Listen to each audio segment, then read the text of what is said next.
Good evening, folks. Welcome back to another Monday night live stream. Hope you're all well. Hope you had a fantastic weekend, and I hope your Monday is off to a flying start for this week too. So how is everyone doing? What have you been up to? Let me know in the chat who we've got. If you're a bit of a quiet lurker, give me a little wave and say hello. If you're a first time here, please let me know as well and say hello. I would imagine the first timers are generally not waiting for the stream to start, but let me know otherwise if you are. Let me know what you're doing tonight. Are you kind of just sitting with your feet up, just chilling, watching the stream? Are you doing a bit of hobby? What have you been up to? So let's have a look in the chat and see which fine folks we have. We had Annie from Bad Squiddo Games was in at lunchtime going, ooh. Now I can only assume the ooh was about tonight's topic, which we will come to in a second. Super Pumpkin Man was saying good morning and good afternoon to all these nerdy people there. Hello, Super Pumpkin Man. VJ, good morning to you, mate. Hope you're doing absolutely fantastically well. Clyde Dashing, he says, everyone brought your tea and bacon butty. I think I'm letting the side down tonight, mate, with my glass of water. I'm just, what can I say? You got to try and hydrate, haven't you? Haxan666, hello to you, fella, as well. VJ's popping the kettle on. Oh, something in the back of my throat there. John Shepard said, hi people. Hello, John. Dan Pillow as well, asking how everyone is this fine evening. Hello to Wayne Hayward. I hope you're well as well, buddy. Let me get a drink of water. I feel like, like when a fly hits the back of your throat, that's what I feel like there. I'm sure it wasn't that, but yes, that was a bit weird. Greg Cherry, hello to you, mate. Yoakum as well. Hello, Yoakum. How are you? How's life treating you over in Sweden there, mate? Big Dave, good evening as well. Tasty Brain Drain, nice to see you in. Blizzards, all the regulars in. And that's what I like to see. All you regular folks coming back for the start of the show. Spiderlord, nice to see you, mate. Long time no speak. Colin Max is evening, mate. Got my Resident Evil Kickstarter box, though it weighs a ton. Resident Evil Kickstarter, is that for Resident Evil 3, is it, I'm assuming? Because I just saw all the messages today that Resident Evil... Resident Evil 1, if you like, or Resident Evil, the original version, is going to Kickstarter very soon, I believe. Zingbo, good evening to you as well, mate. Type 40 Tarders, here. Got Crafton Kaiju, hello, buddy, how you doing? It says, oi, oi, first time catching a stream. Hope you're all well, champs. I'm not too shabby, mate. I'm alright, thanks for asking. I hope you are too. Let's have a little look here. Zingbo said he's dry brushing a ziggurat. I have no idea what that is, but you're painting, mate. It can't be that bad, can it?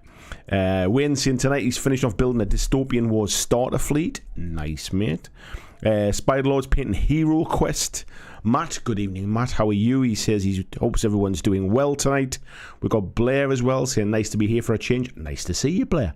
Super Pumpkin Man's painting, trying to chill after his car's fuel pump died last week. That's one thing you can definitely rely upon, is the fact that cars will at some point let you down. Luby's saying, interesting topic, Daddy. That's not my wife calling me Daddy, by the way. That's my son watching in bed, using her account to comment. That's a whole different story. Hello, Jackson. How you doing? Super Pumpkin Man says, at least the concert last Friday was amazing. That's right. You went to see Def Leppard, didn't you? Very nice. Colin Max in no board game for the original game. 3 is out now. Okay, man. I thought I'd seen something, to be honest, today, but maybe it's just released or something like that. Maybe that's what I was saying. Bobby Clark saying, good evening. I'm adding some tufts to some bolt action scenery that he's working on. Very nice. And Crafton Kaiji says, always a treat to hear another northerner in the community. We're few and far between, mate, aren't we? We have to kind of hold up the northern flag, mate. That's what we need to do. VJ says, I believe there's a certain Hero Quest set BlackJack Legacy needs to paint. I believe that Hero Quest set is in the loft somewhere, tucked away, not been seen in about 2 years, mate. But yeah, you're right. Big Dave saying, sadly not doing any hobby stuff, still in work. Well, I hope you're having a nice quiet shift, mate, then, put it that way. And Clyde is working on the monthly challenge base. Very, very nice, mate. So, topic tonight then, he says, looking at the screen to try and remember what the topic was called, was how much support does your favourite game get? And there's a couple of reasons for this. We've talked about games being dead in the past, or I should say in inverted commas, dead. When games are generally, because a game is never dead. If people are playing it, the game is alive and kicking. Let's not go over old ground on that one. But generally, there are different types of support from companies, all the way from doing absolutely nothing. They've released the game. They're not releasing any new stuff. They've publicly said they're not releasing any new stuff. They don't talk about the game anymore. So that's right at one end of the scale. And then basically it's left up the community and the people that play the game to be able to kind of like pick it up and run with it, all the way to the other end. And as you can see on my thumbnail tonight, you've got the likes of Games Workshop, who release sort of multiple things on a weekly basis. They have news reports on a daily basis with what's coming up and stories and bags of background lore and magazines every month, and Warhammer TV with animations and painting competitions and tournaments, and hundreds of thousands of people playing their games on a daily basis. So that's the kind of the scale that we've got. And what I was kind of wanting to talk about was, where do you see your favourite game on that list? I'm sure some of your favourite game will be kind of 40k. But where do you see your game on that list? And more importantly, where do you see the company that makes your game?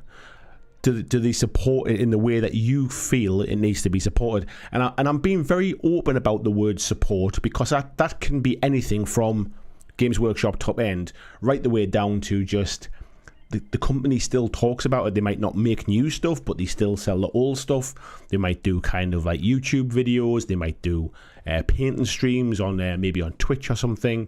They might just kind of be very active in and amongst community posts and stuff. So there's really kind of, there's extreme scales to what I'm talking about tonight. And there was something that actually that prompted this, but I'll come on to what that was and I'll explain all about it when we get onto the main topic. But yeah, so that's what tonight's topic is about. I guess it's twofold really. One is how well supported is the game that you love, and on the flip side of it, what does good look like? What would we, if we could write a wish list of all the things we wanted for our game, what does good look like, and how far is that company away from that kind of thing? Greg Cherry says he's helped his buddy painting his Escher for Necromunda. He did great for his first batch. Always good to see people painting for the first time, mate. It's one of those things I think that it puts a lot of people off because they see all these really fancy paint jobs and things. I think I can never get to that level. When in reality, you don't ever need to get that level. You can if you want to put the time and effort in. But really, all we're doing is trying to kind of like make them look pretty, and we're really just kind of just make them look nice. RGC and even all just had a sort of print failure. New spool with a tangle, 400 grams in, really annoying. I must admit, touch wood, he says, I've never had a tangle on a spool yet, and I've been through quite a lot of spools over time. So yeah, fingers crossed it doesn't. I don't ever encounter that. I'm just looking because my 3D printers are just kind of off to the right of the camera at the minute, and I'm using some new 3D printing filament at the minute from actually Elegoo branded. And the reason I bought it was twofold. One is it was a little bit cheaper because it was on offer at the time. And the second one is it comes on cardboard spools. So rather than being the plastic ones that I then have to kind of ditch, this one's on cardboard. So it's kind of obviously from an environmental point of view, it's a lot better. He says with like a kilogram of plastic wrapped around it. But yeah, but the waste side of things is more environmental. Matt saying GW's version of support is shaking you up and down, waiting for the cash to drop out of your pockets. I think I mean, let's say they have they produce a lot of stuff that you can buy. Let's put it politely. However, you don't have to buy that stuff, and there is a lot of the GW environment, if you like, the world, the lore, the background, the IP that you can involve yourself in either for free or for not a lot of money at all. Excuse me.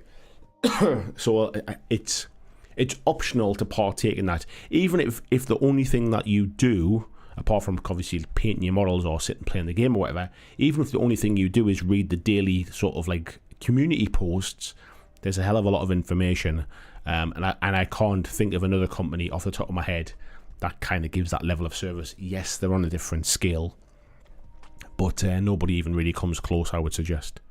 VG says, watched the on-tabletop interview about Warpath.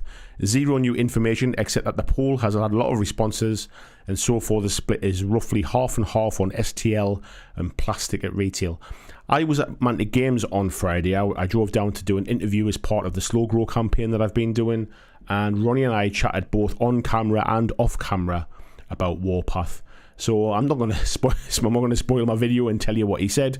You'll have to watch that when it comes out. But he did mention kind of sort of a bit more information than that on what potentially the next steps are. But I mean, and I'm sure it'll probably come out in that interview. I've not seen it yet. They are progressing, but they're basically progressing slowly at the moment. RGC and just settling down after a 5-hour marathon terrain painting session. First time I've picked up a brush in 3 months. We'll get to add some high and low lights and then finishing it off. Woohoo. Nice one. Spiderlord saying most companies are too small to support a wide portfolio of games, sadly. Normally we'll focus on one at a time. And I will definitely touch on that when I come to talk about it in the main topic, because it's a double-edged sword and it's a blessing and a curse. Because if you don't have the time and the resources to support multiple games, there might be a suggestion that maybe you shouldn't be making multiple games. And maybe you should sort of focus on doing a good job of 1 or 2 rather than doing an average job of 5 or 6. That's just my opinions, and I'm not saying it's right, but yeah, there's definitely questions about that kind of stuff. Because I think, and again, I'll come on to this later, most companies hide behind the phrase, well, we're not as big as Games Workshop, or we're only a small company. And I get that, but if you have that mentality, you will always be a small company. And if marketing didn't work, if engaging with your audience, be that potential new customers and current customers, if engaging with them through social media, community posts, email, newsletters, YouTube videos, Twitch streams, podcasts, through all of that kind of stuff, if that didn't work, then they wouldn't exist. Those kind of things wouldn't exist. I just think a lot of smaller companies potentially overlook that, and maybe don't put the value on it that they should. Let's have a little look here. Clyde saying Battletech's been on life support for so long I don't mind when it gets attention or not. Star Wars Armada I play with what they released. Pulp Alley gets loads of support. It's interesting, the Battletech thing, because didn't they just have a massive big Kickstarter for that recently that made millions of pounds? I'm not familiar with Battletech. I'm not familiar with the company that makes it. I think they're called, is it Catalyst or something like that? I've got the letter C's in my head for the company that makes it. I'm not familiar with the company. I don't know what they put out. I'm not in any Battletech groups. I don't see any information of it online. But so I wouldn't take that as in they don't do anything. I just don't get to see it really. I think Star Wars Armada is an interesting case in point. It's another game that is kind of hanging in the background. Is supported in terms of it's still available to buy, so they must still be making product and shipping it out to stores. But yeah, you definitely don't. It's not their focus at the moment. That's for sure. Matt's saying, yeah, Battletech's not doing too badly these days. It gets regular enough releases that it doesn't feel abandoned. John saying 40k 10th edition was supposed to be the most complete and balanced edition ever. So people who have bought the stat cards, people who bought the card are annoyed that they've changed the cards already after promoting that they wouldn't do it. I guess there's two sides to it. One, you could pat them on the back for rectifying the mistakes. You could kick them in the balls for making the mistake in the first place. Everyone makes mistakes, and who knows what the problem was. Maybe something happened. Maybe the wrong files got sent to print. Maybe there was an issue or whatever. But at least they're doing something about it, be that right or wrong. VJ saying most companies I would be happy with a monthly YouTube stream, a monthly email newsletter, and a monthly mini release for each system. You know what? I'll come on to this, mate, when I go into it in a bit more detail. But for me personally, sometimes, especially for more established games that have quite a big kind of model line, I'm not going to have bought the entire line. I'm certainly not going to have painted the entire line. Sometimes even it doesn't necessarily even need new minis. it needs a bit of attention, like you say, like a podcast or a YouTube stream or a Twitch painting stream, like an official one, because when the company doesn't appear to be paying it any attention, then basically the community start to walk away from these games, and herein lies the problem, and that's what I'll get onto a bit later, I think. Super Punky Man saying, well, I would say Fantasy Flight's handling of X-Wing was terrible and always felt like they'd bitten off more than they could chew. I think Fantasy Flight were probably caught out by the success of X-Wing, and I think had they known it was going to be so popular, maybe pre-painted minis might not have been their first choice. I agree pre-painted minis was part of its success and part of the reason why it was so popular, but I can imagine the production issues that brings when it is successful probably didn't help their cause. There was always shortages. There was all the instances they had. Their distribution network always seemed to ship things around at the wrong time, and some regions would get it before others, and things would leak out before they should. We can point the finger at Fantasy Flight. At the end of the day, it was in their hands to get it right or get it wrong. But I think from day one they were probably behind the curve, behind the ball there a little bit, and that basically they were always playing catch up from the start. And I think, to be fair, I think Fantasy Flight were in a very similar position with Legion as well. I think that again was another one of those things that I think they were always trying to play catch up in the early days. Let's have a little look here. Greg says, my main game right now is Shatterpoint, so no complaints. They are keeping up nearly with GW. I'll be honest, mate, I've not bought any of the new stuff from since the first day's release stuff, because I always promised myself until I got it all painted I wasn't going to buy anything new.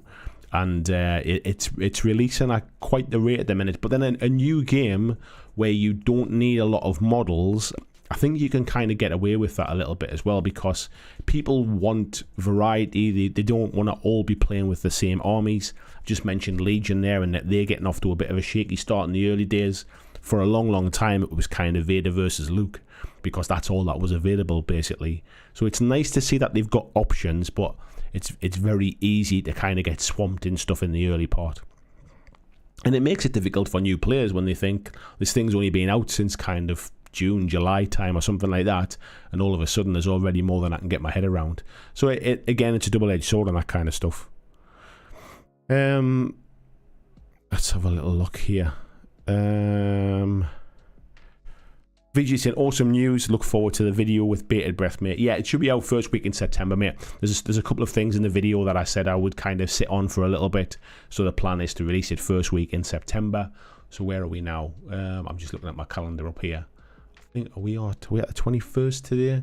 So yeah, we would probably be maybe about a week and a half away, I think, before we get that one released. Crafton Kaiju said, I think a major thing support-wise for me is a company that releases comprehensive how-to-play media. 100%, mate. I've been keen to get involved with various games, but learning rules solo can be tough. Couldn't agree more, mate. I'm a big proponent and a big fan of trying to get people into a game the easiest way possible. And I've always said reading a rule book is not the easiest way for me to learn a game. I mean, getting a demo from somebody else is obviously all well and good, but especially when it comes to new games, that's not always possible. When it's coming to games that are not even out yet, people like to know what the game's about, like how does it play, how do you play it, to be able to make a choice on whether it's something that they actually want to buy into or not. There's always a risk when a new game comes out that you buy into it and one, it's not the game that you hoped it would be, it's more complicated, it's too simple, whatever the case may be, or the fact that basically not many people pick it up and you're kind of out there on your own with this game that nobody else is interested in. So those kind of how to plays, those bits and pieces, I think are really, really important and sadly massively overlooked by most companies, especially the smaller guys. I mean, Games Workshop always do a simplified kind of how to play basics type thing, but most, I would say, or I would suggest the vast majority of the other companies don't even kind of get close to that. Tony Howell, hello to you as well, fella. How are you doing? Tissy Brain Drain saying, yeah, Catalyst Game Labs. I knew that name was up there in the back of my mind somewhere. Let's have a little look down here. I just jumped ahead. I need to find where I was there. Mordecai, good evening to you, mate. He said his favourite game is Space Weirdos. It doesn't receive or need any updates, but the official Discord is quite active, and the new fantasy game Sword Weirdos is helping to keep up general interest. I think that's a perfect example for, especially for those kind of mini agnostic, rules only type games. They're never going to be a game that makes vast sums of money because they're just selling PDFs or a printed rulebook type thing. They don't sell miniatures or sell kind of gaming aids or tables, terrain that's themed or anything or any of that kind of stuff. So they're never going to make vast sums of money.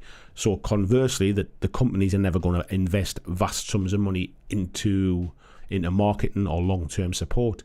But I think something like a community Discord, for example, where the creators or the company themselves are very active and kind of sort of keeping the game alive in that respect, that can work at that kind of level. I just think when you've got a miniatures game that you've probably over time invested millions of pounds in getting dyes to make plastic sprues, you've printed kind of like loads of fancy packaging, you've tried to market and push it out there to people, to basically just turn your back on it and almost pretend like it doesn't exist anymore, like a lot of games do, but then still expect people to buy it and just go, well, it's still out there, just help yourself kind of thing. It's a little bit dismissive, I think. Like I say, what time is it now? Probably when we get to about past, I'll kind of give the stream a little bit of a chance just to kind of warm up, and then I'll probably go onto the main topic and I'll explain where the background to this conversation was and kind of give my thoughts. But yeah, I've got mixed thoughts. I understand if a game doesn't make money anymore, why put any more money into kind of marketing? But by the same stretch, if you're not marketing the game, that's maybe one of the reasons why it's not making any money. And when I talk about marketing, I'm not talking about sort of taking out adverts or kind of anything major like that. I'm just talking about interacting with people, like making people aware that your product exists, be that through social media, podcasts. Like, you can have your staff, your designers, your creators on other people's podcasts, get interviewed on YouTube channels. It's about keeping the message and keeping the conversation going. It doesn't necessarily always have to be about producing new product. Let's have a little look here. Spider-Lord saying anyone that is playing 40k 10th is playing a beta. I guess you could say that for any edition of 40k at any point, if that's how you want to look at it, because it constantly evolves. That's just how 40k is. It's a constantly evolving thing with new rules updates and points adjustments. But that's also to be expected when a game is as popular as that. No matter how much playtesting you do of a game prior to it releasing, you will never get the amount of people kind of that pick up, say, 40k, for example, and find loopholes and find those really weird situations, or find misprints, or find things that were glaringly obvious and were just overlooked because of time or whatever it was. This kind of stuff happens. In video games, they just patch them and you never get to see it, and you never really talk about it. When it's written down in a book, it's a bit different. EMC saying, just getting a Moonstone, looks lovely and plays great, would love to see more coverage on YouTube and podcasts. I'll come on to kind of like sort of third party coverage and stuff like that as well when I talk about it. Clyde saying Pulp Alley does get constant live videos every week, a Q&A and a live play where someone can play at home via video with Pulp Alley head office. That's good to see, mate. It's not something I'm particularly familiar with, but it's good to see that kind of stuff happens at like in other games as well. And of course, my thumbnail where I've put like Games Workshop and everybody else, it's a little bit provocative. Of course it is. I'm not suggesting every other company does nothing, but I think the vast majority do not do enough, I think is what I would get at. VJ saying 100% when the mini line's practically complete, community engagement via email, socials, YouTube is key. But then how do they justify the cost without the sales of new minis? I guess they justify the cost of it, mate, by the sales of current minis. Because if you've invested all that money in product and stock, and you've got a whole warehouse full of miniatures for that particular line, like most companies don't make all of their money just from a new release. They make their money from new people coming into the game and buying the starter set and buying a new army. They get it from their current player base who've collected everything for the particular army that they play, so they decide to pick up another army to have something else to work on as a hobby. It's not just about buying the new stuff. It's about like expanding your collection for the game you love, be that because you love the aesthetic and you want to paint other them models, or because you love the game and you want to play other things. You don't want to play the same army forever, kind of thing. So it's not just about justifying the cost by making new stuff. Making new stuff is sometimes a bit of a lazy way to give the company something to talk about, because basically it's dead easy to get excited about new stuff. It's not so easy to get excited about stuff that's been sitting on a shelf for 6 months, kind of thing. Hence why a lot of companies will the fireworks come out when they have something new, and then a month later it's not even mentioned again anymore. And no, they never go back and go, oh, here's how you could paint this, or here's what the community have been painting. Now everybody's got their hands on it, kind of thing. Or let's show it off in a gameplay. Have you thought about playing it like this? Have you thought about combining it with some of our old models, kind of thing? So there's definitely a case of like keeping a game alive purely just through word of mouth. And I think somebody's just mentioned a comment somewhere, and I don't know whether I've gone past it somewhere. Or if I haven't come up to it yet, but there it was. Matt was saying, I do have to admit, I make sure game systems look healthy enough before I get into it. And that comment really is what I'm talking about. The perception of what is a healthy game comes from, are people playing it, or are people talking about it? And does it look like the company is engaging with people on that particular product? Because there are some fantastic games out there that just don't get talked about by the companies themselves. Like Dreadball from Mantic is a good example. I'm not sure Mantic really kind of want to spend any time on it anymore, but it's a fantastic game. Miniatures could probably do some work and a bit of an overhaul these days. They're a bit dated in that respect, but it is a fantastic game, and if you play it, you'll have a lot of fun with it. But there ain't nobody new picking that up. Nobody's getting into that now. There's a number of other games out there that are in exactly that same kind of that same place. Let's have a little look here. Vijay says, now I sound like Andy talking about company finances. Spiderlord says, I've always said if you don't have a community, you don't have a game. You don't, but communities don't build themselves. And I think sometimes some companies almost think that they can get the ball rolling and then they don't have to do anything. The community looks after itself with basically a load of unpaid volunteers. And in some cases that's the case. In some cases I think it's taking the mick a little bit, and that basically like those volunteers, those people that put their time and effort in and give up their time to sort of preach about the game that they love and try and encourage other people to get involved in it, they need some support. They need the company to kind of recognise them and send them some free miniatures, or send them kind of like some information or something they can share with people, because those are the people that are out there talking to store owners, talking to other gamers, saying, look at this fantastic game, look at these fantastic minis.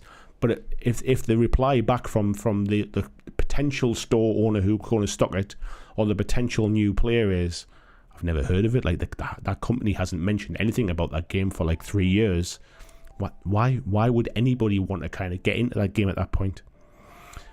Client saying, one of these days I'll send Andy a copy of Pulp Alley. That'll be very nice, mate, thanks. John saying, Battletech was FASA originally, but Catalyst Games now produce the line. But I've heard nightmare stories about them and the way they handle customers and like at conventions, as they don't care. I couldn't really comment on that, mate. I don't know anything at all about them. I've had no dealings with Catalyst, with Battletech product, or even with Battletech players, to be fair. I've never even seen the game played in the wild, if you like. Let's have a little look here, because that's just scrolled straight off the top of my screen there. Let me find where we're up to. Tony said, I used to enjoy the privateer press painting videos when Dallas Kemp used to do them.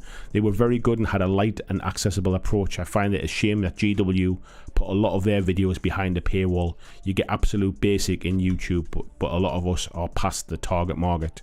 I think it's GW are a bit different, and we have to realise that most of us here watching these streams and doing this kind of stuff are past the core demographic of what Games Workshop are really focusing on.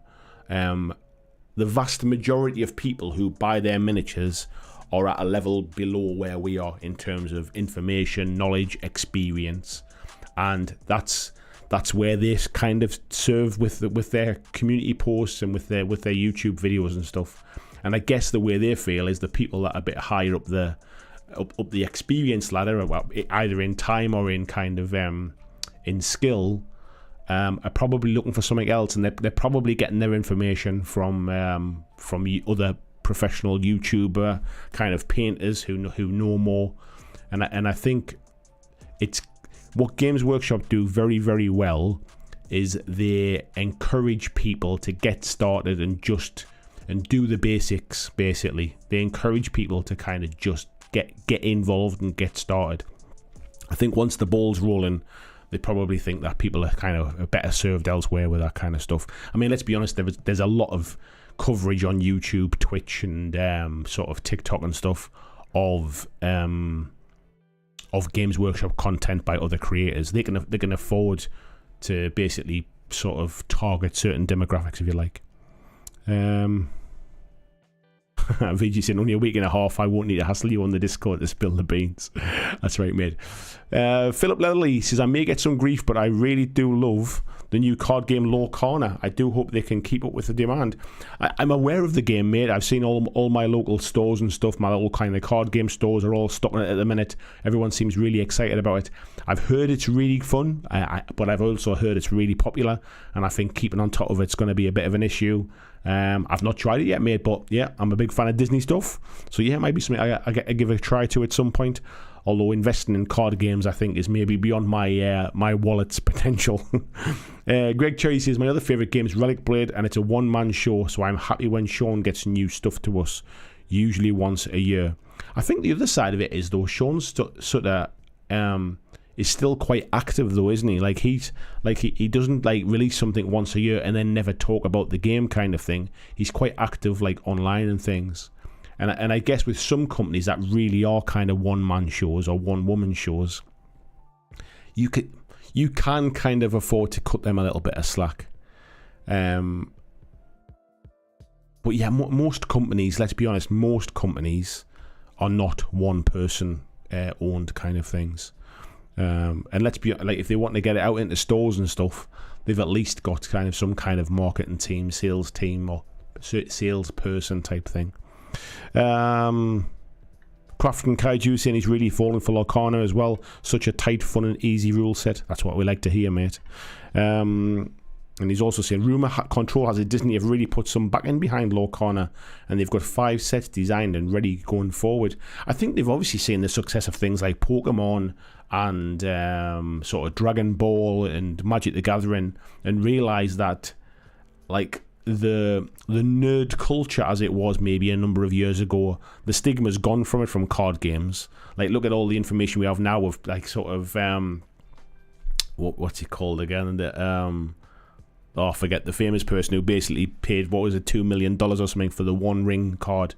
Like that, it's elevated that beyond your kind of your average just nerd culture type stuff now. So I'm not surprised they're getting behind that kind of stuff.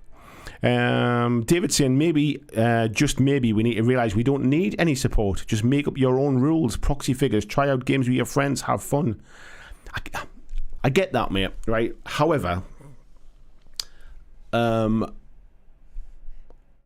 at that point, we don't really need an industry anymore, do we? We don't need people to make games. You just make your rules up, or we just use rules that are 20 years old or something. Like we all like to feel part of something bigger than just like sort of us and one other person. I'm guessing. Maybe generalising there, not everybody wants to do that. But when it comes to a game, you want to feel like you're involved with other people who like the same thing. Like, that's just human nature generally. And it's okay saying a game doesn't need any support, but then the game doesn't grow, it doesn't go anywhere, you won't find other people to play. If you've got one person that you play games with, this is irrelevant, really, the stuff I'm talking about tonight. You'll just play what you want to play. You'll buy the models you want to buy. You'll proxy things in for you want to proxy. You'll house rule stuff. You'll make your own bits of terrain. The support and everything else is irrelevant if you just play with one other person. But if you intend to play with more than one other person, then this kind of stuff's important, because it's very hard to get people involved in playing games that are not, like, they're not even on the radar, because basically it looks like they've been dead for years, kind of thing, especially when there's so much other stuff out there that people is like shouting from the rooftops about, and because of the popularity of other games, it's hard to even make a dent at that point. VJ saying he's watched some videos, reviews of Lorcana, and it looks quite dull and stale. Nothing new or interesting in the mechanics. It's all just Disney window dressing. I guess it depends, mate. I've got no idea. I've just heard good things about it. John saying the lines for Lorcana at UK Games Expo were unreal. Yeah, I saw them as well. That's how I never got a chance to play it. Mark saying Kickstarter breathed life back into Battletech, with the last one making £3.8 million. Catalyst is now producing things regularly since the success of the Kickstarters. And long may it continue, mate. Long may it continue. And yeah, VJ said not to mention the scalpers and the hype around the launch. I guess that's just exactly what that's what happens with this kind of stuff. But then I guess the flip side of it is that if it wasn't popular, you wouldn't have hype around it. Peter Stockdale, good evening to you, mate. How are you doing? John saying Pulp Alley, is that a Canadian firm? I don't know who makes it, mate, to be fair. Spylock saying, I really get the feeling War Cradle are going to get highlighted. They are, mate, they are. And Tony saying, please take time to hit the like button and support the channel. And he said, Peter saying he's missed the last couple of live. Thank you, Tony. I appreciate the shout there, mate, as well.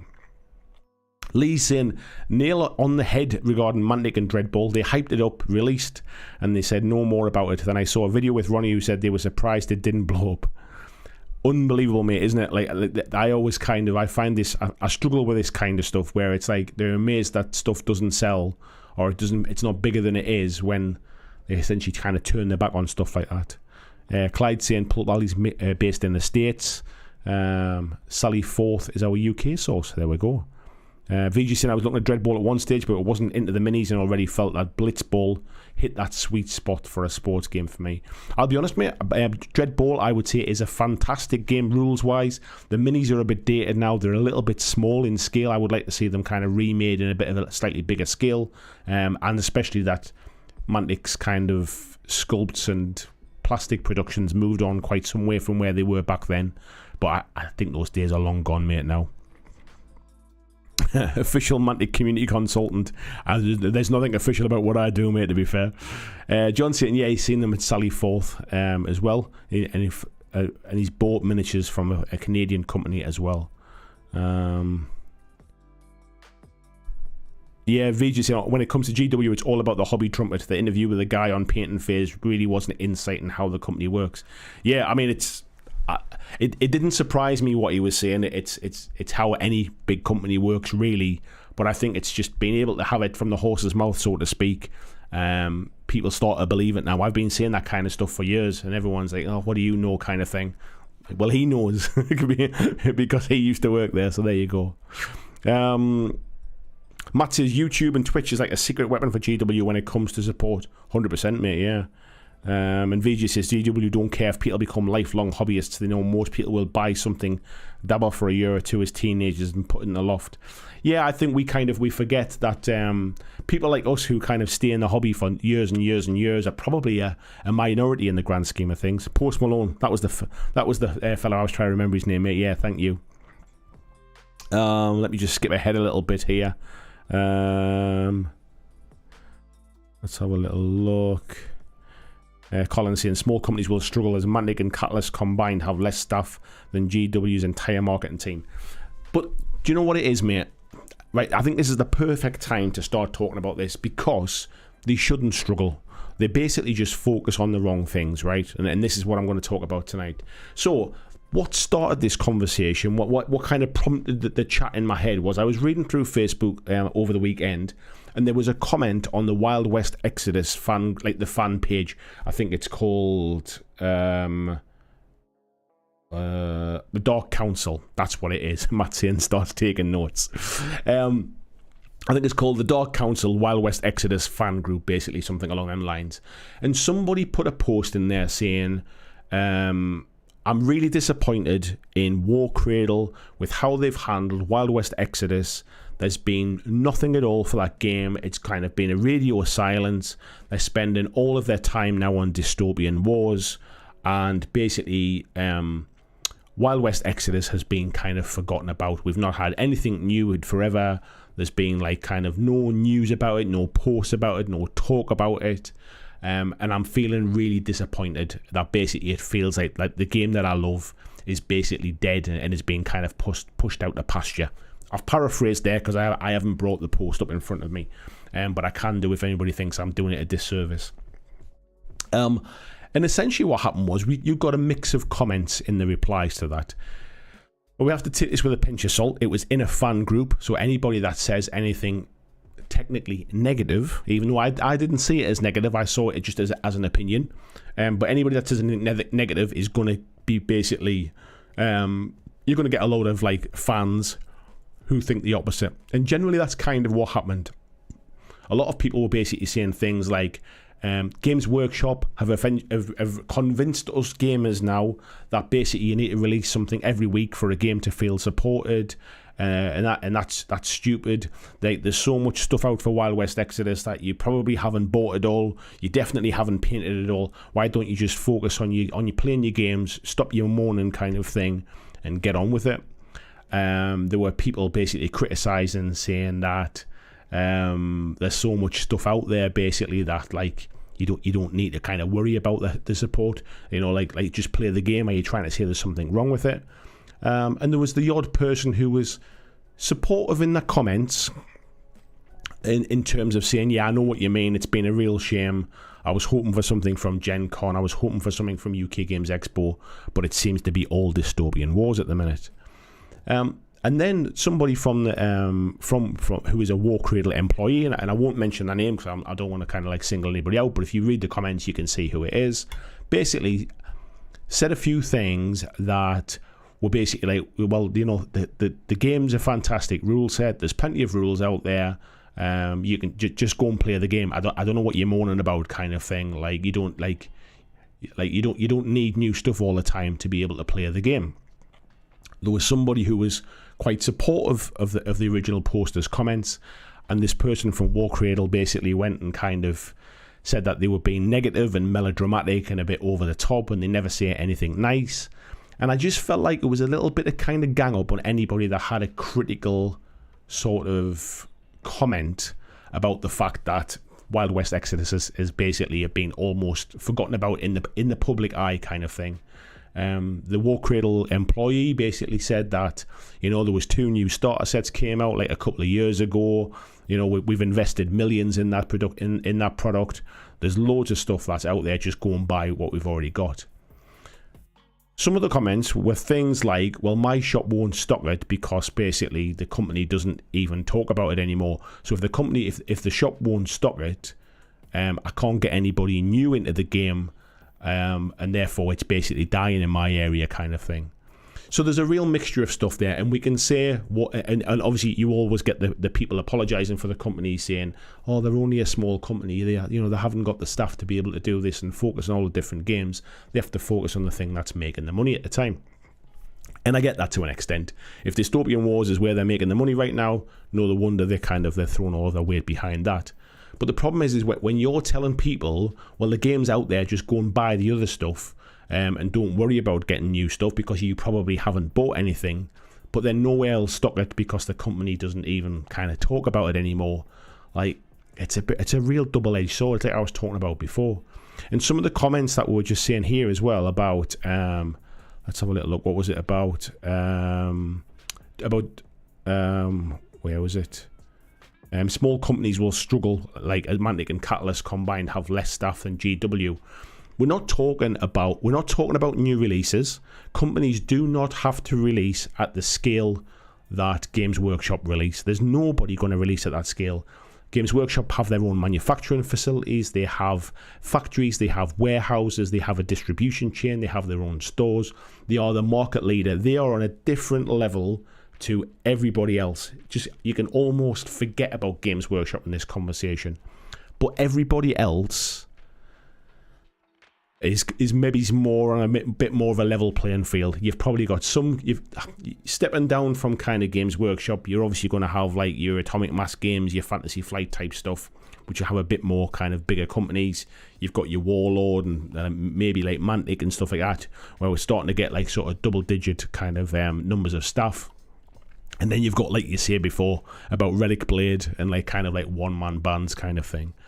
But the thing that they all have available to them is social media. They all have the ability to post something which costs nothing more than the time of one of their members of staff. And if you have anybody working in your company that is responsible for trying to promote your product to get people to buy it, and I'm assuming all companies have this, whether you're the only person in the company or you're somebody that has 50 staff, there will be somebody's job where it's responsible to try and get people to buy your product. Otherwise, you're just making product that nobody knows is out there.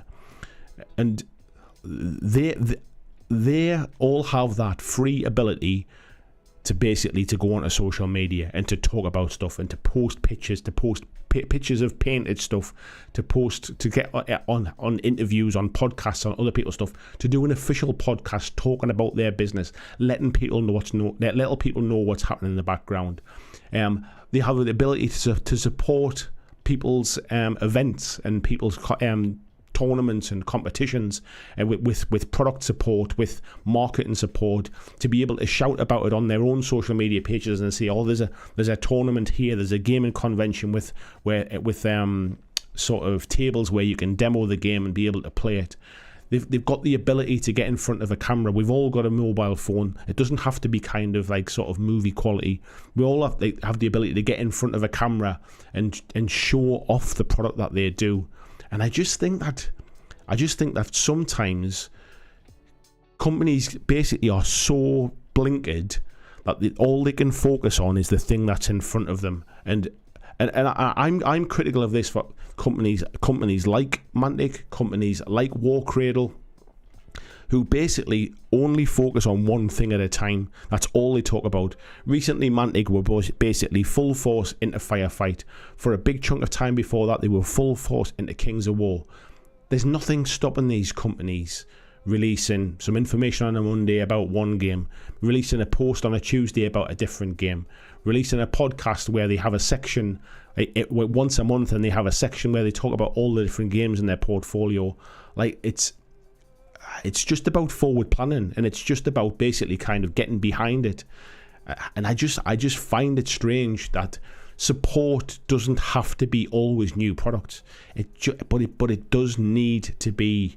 It needs to be passionate. It needs to tell people that the company still cares about it, that the company still sells the product, that stores should still stock it, that people should still play it, and that people should encourage other people to get involved in it as well. And that generally does not cost a lot of money in the grand scheme of things. I mean, yes, you have to pay staff, but you're already paying them staff to talk about, like, for example, we talk about Wild West Exodus with War Cradle. The people that post all of the stuff about dystopian wars are only posting about dystopian wars. Like, even once a month, like post something about Wild West Exodus and tell people that the game is still alive and kicking, especially if you're planning to kind of to pick it up again in the future and go again with it, because all you're doing is you're setting yourself back. You're allowing the profile of that game to drop and drop and drop and drop, and if you decide in 2 years' time to come back and give it a second push, you've lost the momentum, you've lost your audience, you've lost the crowd, and it's like starting from scratch with a brand new game. Like, War Cradle have Lost World Exodus, which has been talked about for forever and has gone nowhere, and I'm sure that's kind of bubbling away in the background on a let's get to that eventually pile. They've got Mythos, which had some absolutely fantastic, beautiful miniatures, a really good rule set, hardly ever talked about, just kind of like forgotten and put out of pasture kind of thing. And it's just it's such a shame, because these companies have put time and money into it to create these things, and then don't tell people that they're out there. Let's have a little look here.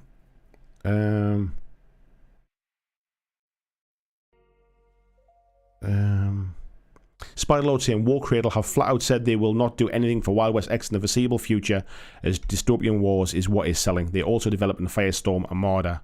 But they were hyping up Lost World Exodus and have completely abandoned it, which is not cool. They want to develop a dystopian universe, but are massively neglecting big parts of it. Yeah, they have said that they're not going to do anything with Wild West Exodus at the minute, but they have said that they are going to in the future. This is not a game that they basically have pulled the plug on. It's something that they're just not focusing on at the minute. And as I said just previously there, they'll just set themselves back. They'll basically get to a point where stores won't stock it. People don't play it. Nobody's interested in it. And they've put all that time and money into those 2-player sets. And then basically nobody's touched it anymore now. Mordecai saying, only one other person in my entire gaming group is willing to play unknown games with me. All games benefit from wider support, if only to keep them relevant to the less discerning gamers. I mean, the thing is as well, when it comes to people making YouTube videos and making podcasts and doing Twitch streams and doing painting videos and all that kind of stuff, you have people that just do it for the love of it and just kind of enjoy making content, and they do it as a hobby, and it doesn't, like, how many views it gets is irrelevant. And you get people who rely upon the income that it comes from making those videos as well, and maybe it's their full-time job. But in both cases, if you make content and nobody watches it, because generally that game is kind of already on death's door and it's on its way out in terms of popularity because of lack of support, you will not make them videos anymore. If a company doesn't talk about it from an official point of view, there won't be anything to make content about. Even if it's like little bits of kind of storylines, even if it's a podcast where they talk about, oh, we played a game in the studio and we did this and we did this and that's what happened. It's much easier for people to make fan content about something that is current, something that is still fresh, and something that is basically kind of like is being officially supported. Like, it's very difficult to try and get excited about stuff that basically the company doesn't even get excited about anymore. VG saying, wow, this sounds exactly like Privateer putting all this energy into War Machine and ignoring a monster apocalypse, which kept them alive for years while War Machine died in the arse. I mean, if you look at talking about Privateer Press, there was the new game, which I forget what it was called now, which was like this kind of like sci-fi version of War Machine that they had the Kickstarter for and all that kind of stuff. They seem to have walked away from that as well now, even after people ploughed money into that. And I know you can say, well, you've got your stuff, you can play that game, but like nobody wants to feel like they've just ploughed in hundreds of pounds or hundreds of dollars into something where the company goes, all right, that's it, I'm walking away from that now. Like, board gaming is a hobby where you buy that board game and you've got everything you need. And you don't necessarily need the company to support that, because what you'll do is you'll get it out and you'll just play it with friends and you'll put it away again and it'll sit there until you want to play it the next time. Miniature gaming is very, very different. We all spend lots and lots of time when it comes to our hobby, whether it be painting the miniatures, whether it be getting ready to play games, maybe going to tournaments, maybe kind of reading the background lore. They're a different kind of game. And being part of a community that loves that game and basically can feed into you and support you and help you and maybe answer some rules questions, because they're generally a little bit more complicated than board games, maybe can help you with some painting ideas, let you know where to find out information to kind of, so you can choose which army you want, where can I find the right background lore. Miniature games are very, very different in that respect. So I get that technically once something has released, it's a product and you can use it whenever you want. But I think miniature games need a bit more than that.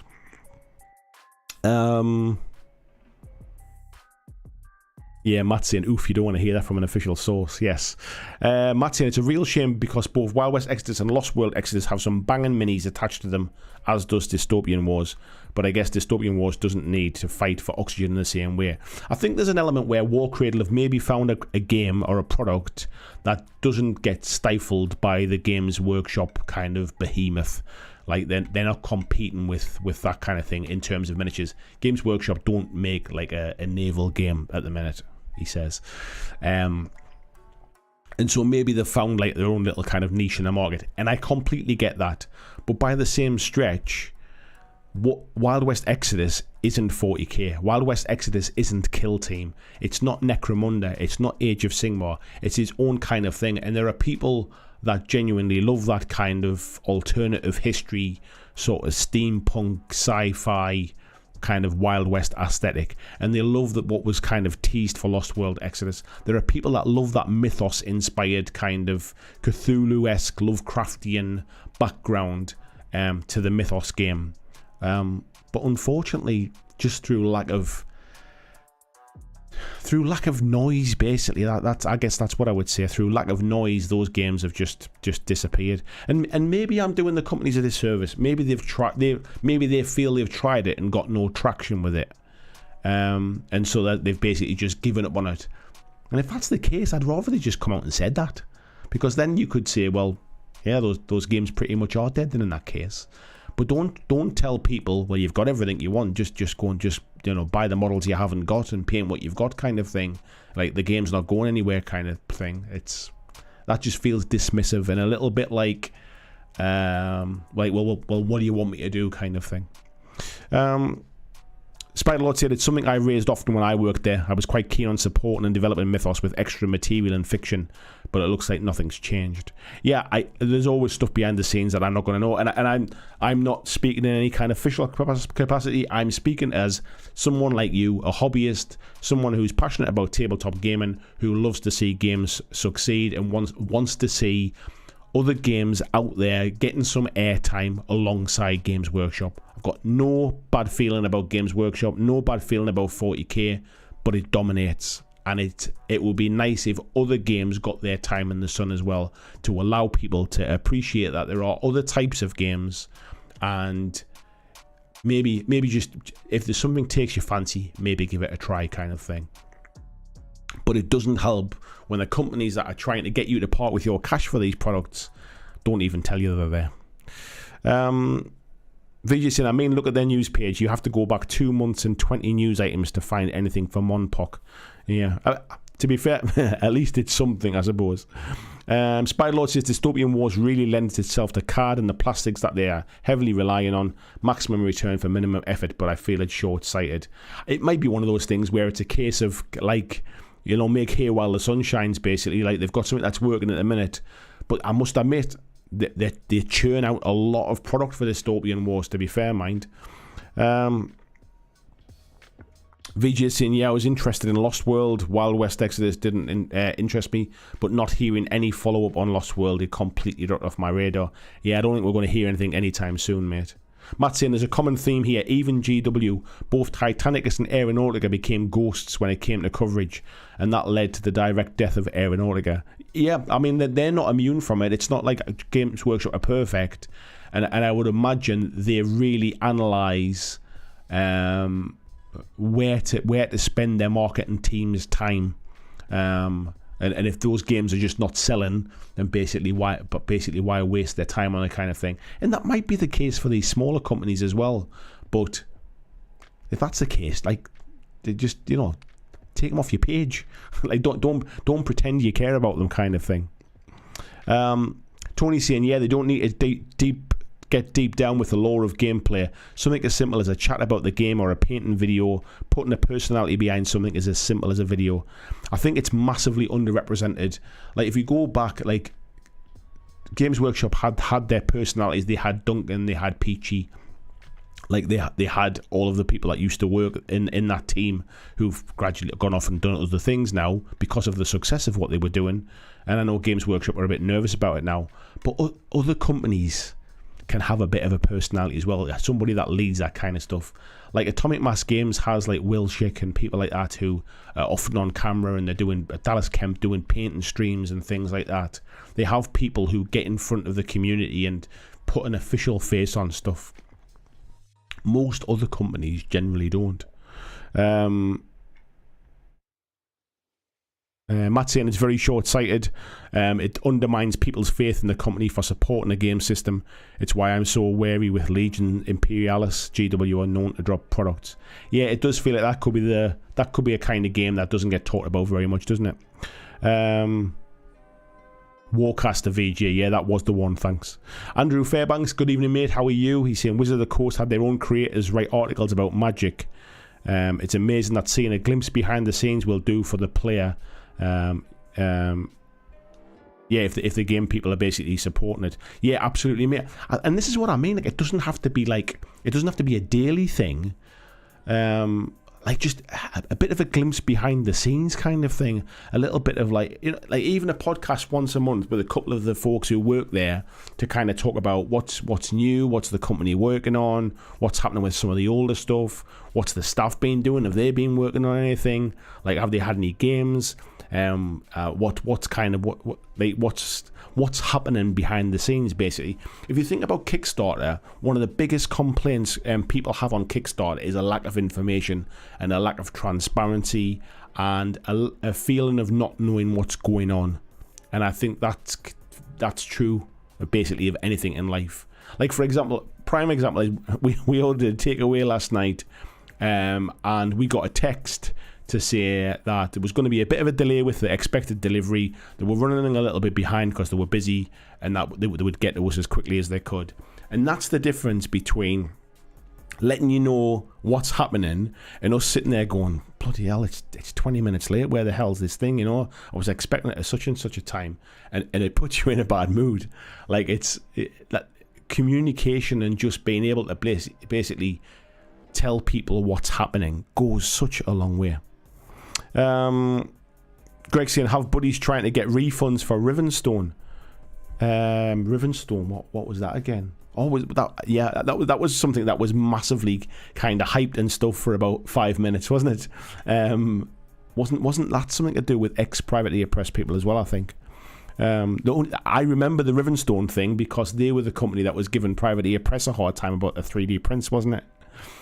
Tony saying Warcaster from P3 was awful. The minis were uninspired and disappointing. They lacked detail and passion. I remember you bought some, mate, didn't you? Were they pretty poor when they actually arrived, were they? Spylord saying Adeptus Titanicus is dead, I'm afraid. My mate took about 150 Titans to Warhammer World and they wouldn't even come down to take photos for White Dwarf. That's poor, that, isn't it, mate? Let's have a little look down here. Having a bit of a chat backwards and forwards there.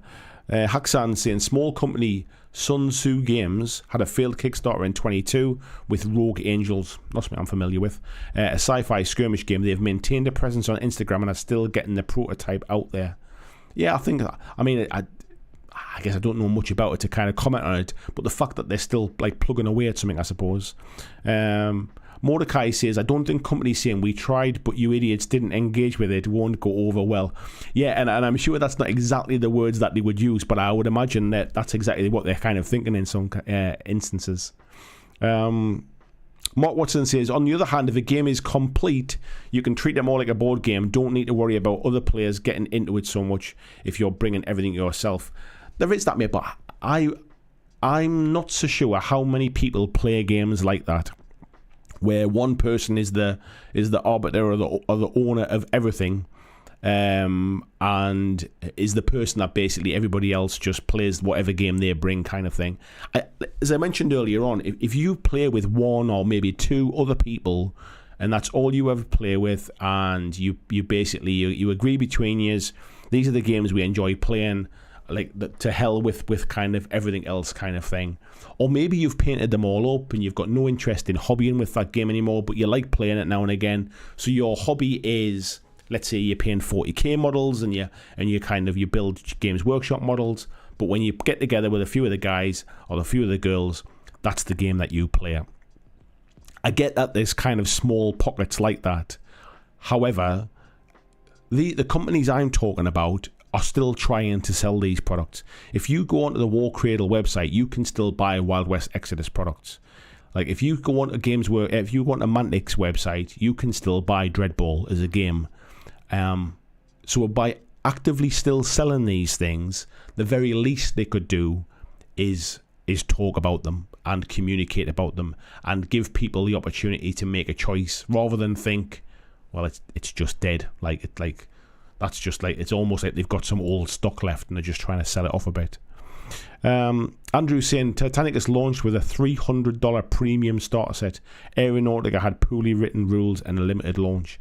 I've not played either of them, to be fair, so I can't really comment on them, but I think it's the kind of thing where it definitely it pulled into what Games Workshop do well, which is nostalgia. The people that kind of remember the old versions or the smaller scale stuff that they really liked, and assumed that this was the start of something else. And maybe it didn't sell as well as they hoped, so Games Workshop kind of pulled the plug and went on to something else. They are limited in how much they can produce in terms of what the production capacity is. So maybe they just felt like that production capacity was better spent elsewhere. Yeah, Spiderlord saying about the thing is, it's a self-fulfilling prophecy. We don't support it because they don't play it, but they don't play it because you don't support it. 100%, mate, 100%. Table Salt Games, good evening there, new name there I haven't seen for a while. This is fairly new game designers, it's easy to put all of your eggs in one basket. If the community isn't pushing the game, designers feel like working on a dead game is in vain. I get that, mate, but if the community isn't getting behind it, then maybe the game isn't good enough, or maybe the miniatures aren't good enough, or maybe your communication, I don't mean yours, I mean the company's, maybe the communication isn't good enough, or maybe you haven't reached the right audience. Like you can't point the finger and go, well, people didn't get behind it as the problem. It's like me trying to sell a car but not telling anybody that I've got it for sale and then complaining that nobody's come to look at it, kind of thing. Tony saying, I was sad when they effectively wrote off Mythos with absorbing it into Wild West Exodus. Yeah, I agree as well, mate. It felt wrong that. Why it couldn't just stand on its own, I don't know. Mythos had its own feel. I was sad when they did the same with Lost World Exodus 2. Feels like lazy development. Yeah, I didn't feel it ever needed to be kind of pulled into that. Why it couldn't be a standalone kind of thing on its own is beyond me a little bit.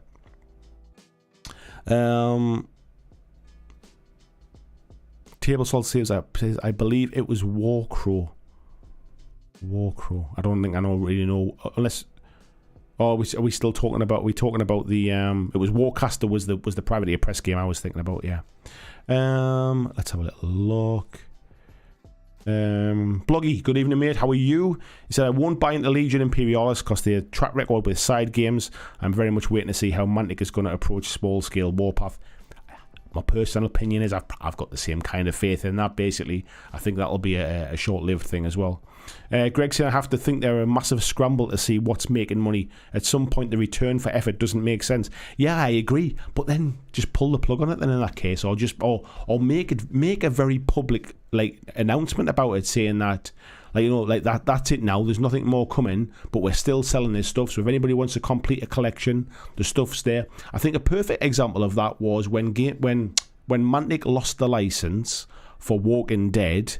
They basically essentially told everybody what was happening and gave everyone an opportunity and a deadline to buy all the miniatures that they wanted to basically round out their collections. And I think sales will have rocketed at that point, because again it's about communication, it's about explaining what's happened. Because they lost the license, they were forced into making an announcement and making a decision about it. But when a game is just sitting there on a back burner, just kind of hovering around in the ethos, what you get is people who think, oh, I might get into that, and it's but that particular miniature's missing, and they're not making it anymore. So there's no point doing that army because I can't get that model. And are these ever going to be back in stock? Or you start searching around looking for second-hand things, and that in itself just becomes a bit of a chore.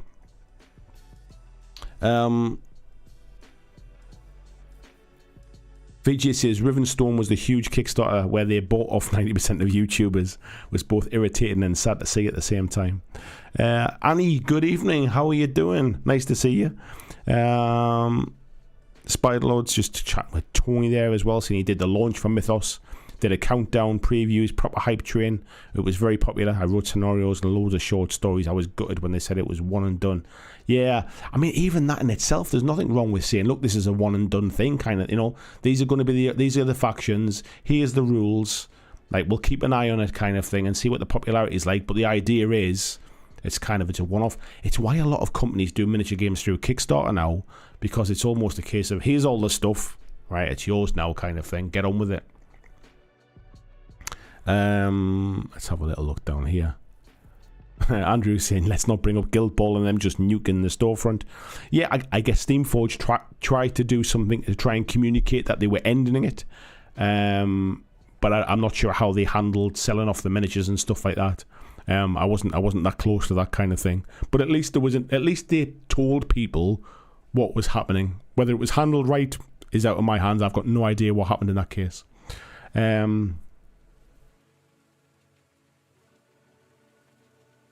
Mark saying something about it depends on the game. There's a fair few skirmish games I've got everything for that cost me considerably less than the average Kickstarter board game these days. There is that as well, mate. Yeah. Matt's saying Titanic has got me hard with nostalgia, but the minis for it were beautiful, so I didn't mind owning them. And John saying I don't know what's going on. My messages aren't showing up. Well, that one is, mate. I got that one. Let's have a little look as I come down the list here. Wayne saying, I agree. Regular communication to let players know what's going on is key. Would rather that than being blasted with products every week, especially if they're limited in time or quantity. Yeah, as I said before, I think, as I said before, let's forget about Games Workshop. They're on a different level to everybody else in terms of what they can put out and the people that they have available to communicate and interact with different YouTubers and all that kind of stuff and the community things. They've got a community team. They've got their Warhammer Plus. They've got their White Dwarf magazine. All of those kind of things. Let's kind of put them to one side. But everybody else, just communicate better would be a good start, wouldn't it? Let's have a little look here. Ariel saying, I'm a starter set junkie that will try pretty much anything. Yeah, you and me both, mate, to be fair. Matt saying he's slowly doing that with Fallout Wasteland Warfare, Moonstone maybe, and Core Space. Yeah, just basically buying stuff until you've got a complete set. John saying, who owns War Cradle? It's owned by Wayland Games, mate. They are the parent company for that. Let's have a little look as he's scrolling down here. Ariel saying Corvus Belly's Warcrow looks great, but it's still 1 year away, and I'm wondering if they announced it too early. I agree on that one, mate. It feels like it feels like it's already peaked, and it's losing momentum now, mate. I've already kind of switched off, it's more a case of when it comes out, I might have a look at it, kind of thing. VGCN, does Mythos really have enough variety to be a standalone game though? I mean, you can play as Cthulhu, baddies, or regular people, right? Or am I mistaken?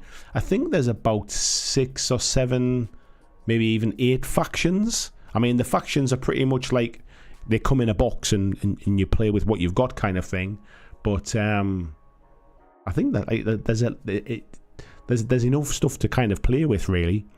It depends upon what the game was intended to be. Like, if it was intended to be a thing where you had huge big armies and stuff, that's very different to if it was just a case of buy a box, play with what comes in it. Mordecai saying, to be fair to the smaller companies, while just doing an informal podcast, except that sounds like an easy win, it can quickly fall into the one wage many hats trap for the employees. I don't disagree with you, mate, but doing nothing is not the answer. Doing next to nothing is not the answer. Doing one small thing once a month goes a long way versus not even talking about the game for 6 months, a year, 2 years, kind of thing. So whilst in my head it would be nice if they did like sort of more stuff more regularly, I'm not expecting every company can do that. There are some that can. There are some that sort of communicate quite a lot, but they only communicate about the thing they want you to know about, like, and the other stuff gets forgotten about. So it's not even a case of doing anything different necessarily in terms of the volume of stuff. It's just about spreading the love across their entire range, really.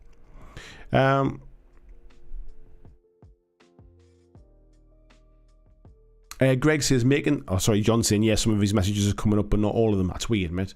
Greg saying, making that public announcement that nothing new wouldn't inspire me to purchase, and they have inventory. I'm sure they hope slowly sells.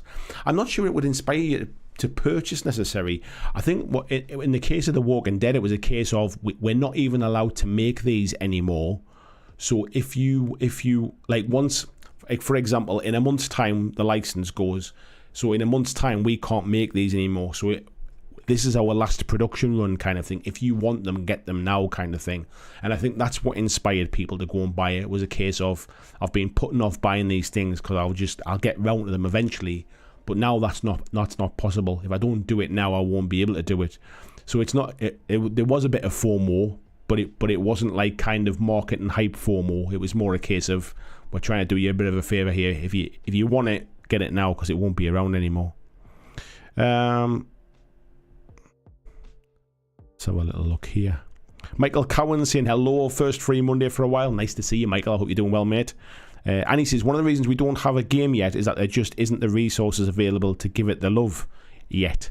Yeah, and I appreciate that, Annie. I mean, one of the things I was saying before was that if you don't have the resources to do everything, maybe it's not the right time to do it kind of thing. And a lot of these companies that I'm talking about spread themselves very thin. So what they'll do is they will release a game, they'll hype it up, they'll talk about it, it'll go on sale, and then they will start working on something new and move over to that one. And the original one basically gets forgotten about for a bit because they have so few people working in the company that basically all of their attention gets dragged away to the new one.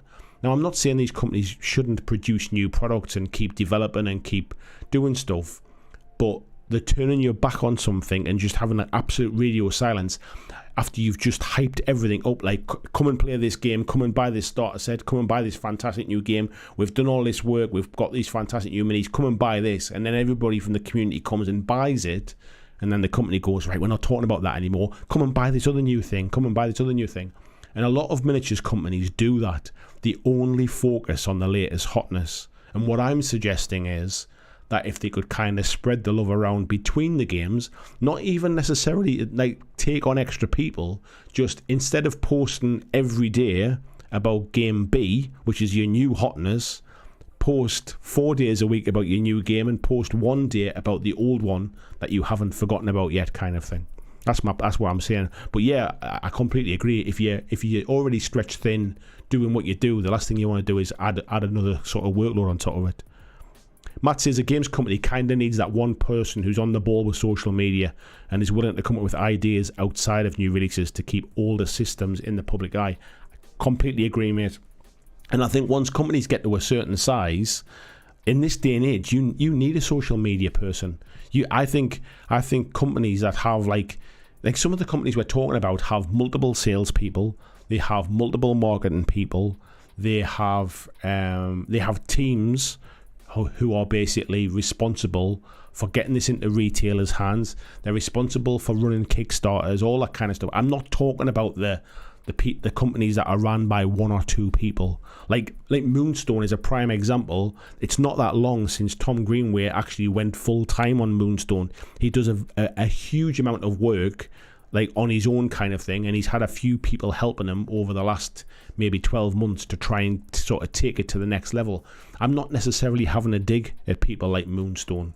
I'm talking about the companies that have kind of gone beyond that now. Companies that have multiple game systems, that have multiple members of staff, have like social media departments, have marketing departments, and then still don't do anything with it.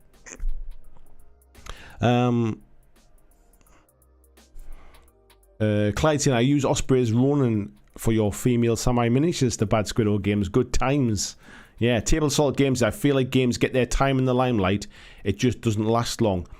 Yeah, but who decides they get their time in the limelight? This is the companies. This is exactly the point I'm making about them moving on. Like Games Workshop don't like launch 10th edition and then don't talk about 40k for 6 months while they focus on Age of Sigmar, do they?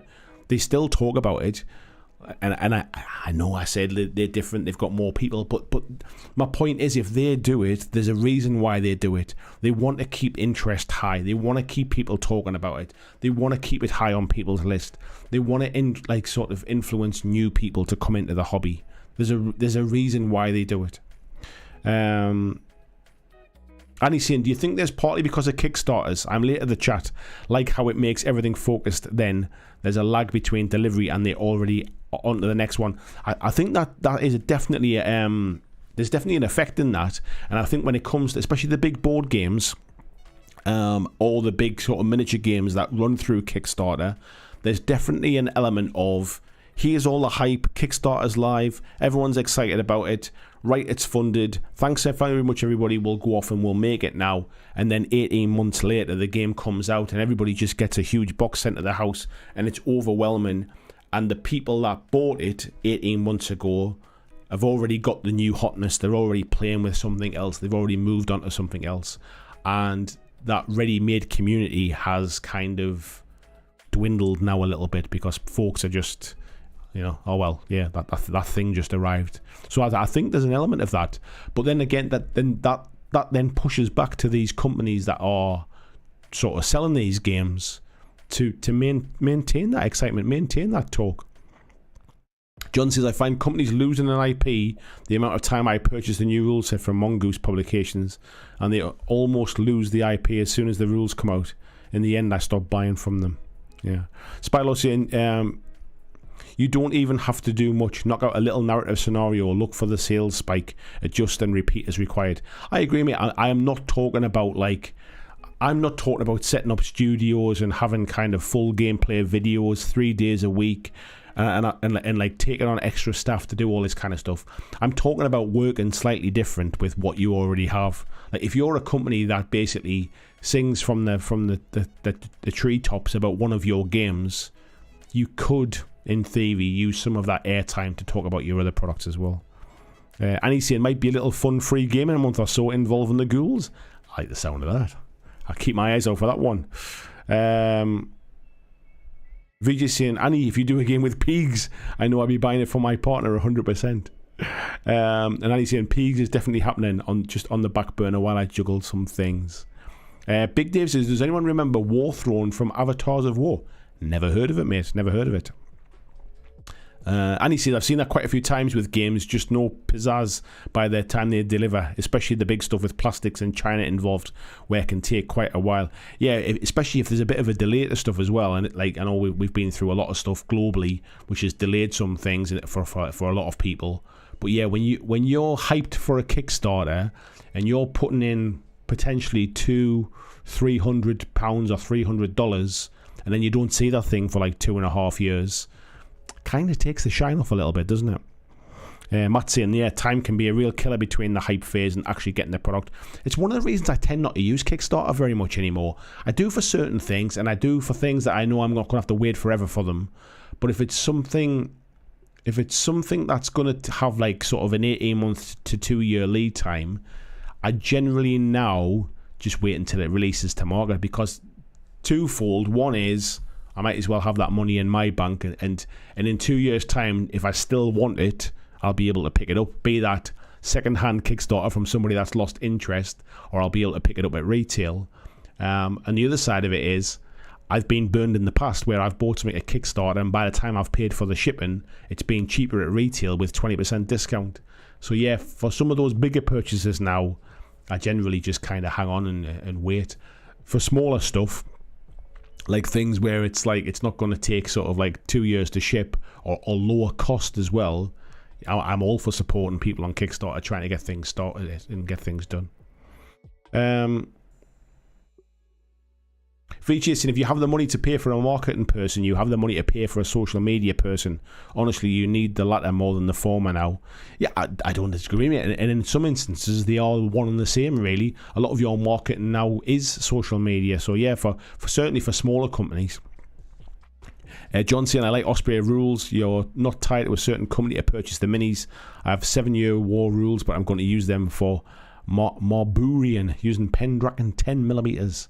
Yeah, my eyes are not built for 10mm games, mate. Yeah, Matt's saying they're pretty much a merged position with smaller companies. Just what I was saying, mate. You really need to know how to sell your product via social media these days. It's different. I mean, the days of kind of taking out adverts in the paper or putting adverts on radio or like that kind of stuff, like getting into magazines, those days are kind of gone now, really. Like your social media marketing is influencer marketing, like sort of talking to YouTube channels and Twitch streamers and podcasters and that kind of stuff, getting your product out in front of other audiences. But you need to be a representative of that company, not just sending stuff out and expecting it to kind of reach its target. People like to have some kind of official sort of news coming from the company itself. How many people love to see Ronnie talking about the sneak peeks and the leaks and that kind of thing? It's very different to me telling you, like, oh, yeah, like, here's some new information that you've not heard before. Like, you want to hear it from the horse's mouth. You want. I'm calling Ronnie a horse, but you want to hear those official comments. And that's what people love. That's what people want to see. They want to see the personalities behind the companies. They want to see the people who are creating the games, or the people that are sort of running these companies and things, or are working at these companies. It's the reason why even Games Workshop now still put people like Stu Black like out into the 40K videos to tell you about what's happening with the latest kind of points updates and things like that. I mean, they could just put like a, just put an email out kind of thing, but they don't. They get somebody from the company to explain the changes and why it's happening. Annie's saying how a Kickstarter encourages you to buy a lot, so there's no slow buy-in. They're getting a million minis and expansions at once can be total overwhelm when it just goes into the cupboard. It's one of the reasons it puts me off. I can't handle when I just get basically so much stuff that I know I'm never going to get round to. John saying Kickstarter exclusives.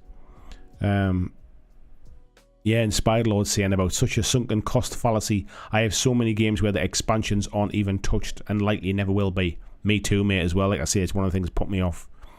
John saying, I back mainly indie graphic novels and comics. They're cheap and shipped roughly within a month of the campaign ending. Yeah, generally my Kickstarter days these days is like 3D printing stuff, where essentially the campaign ends and then they send the files out.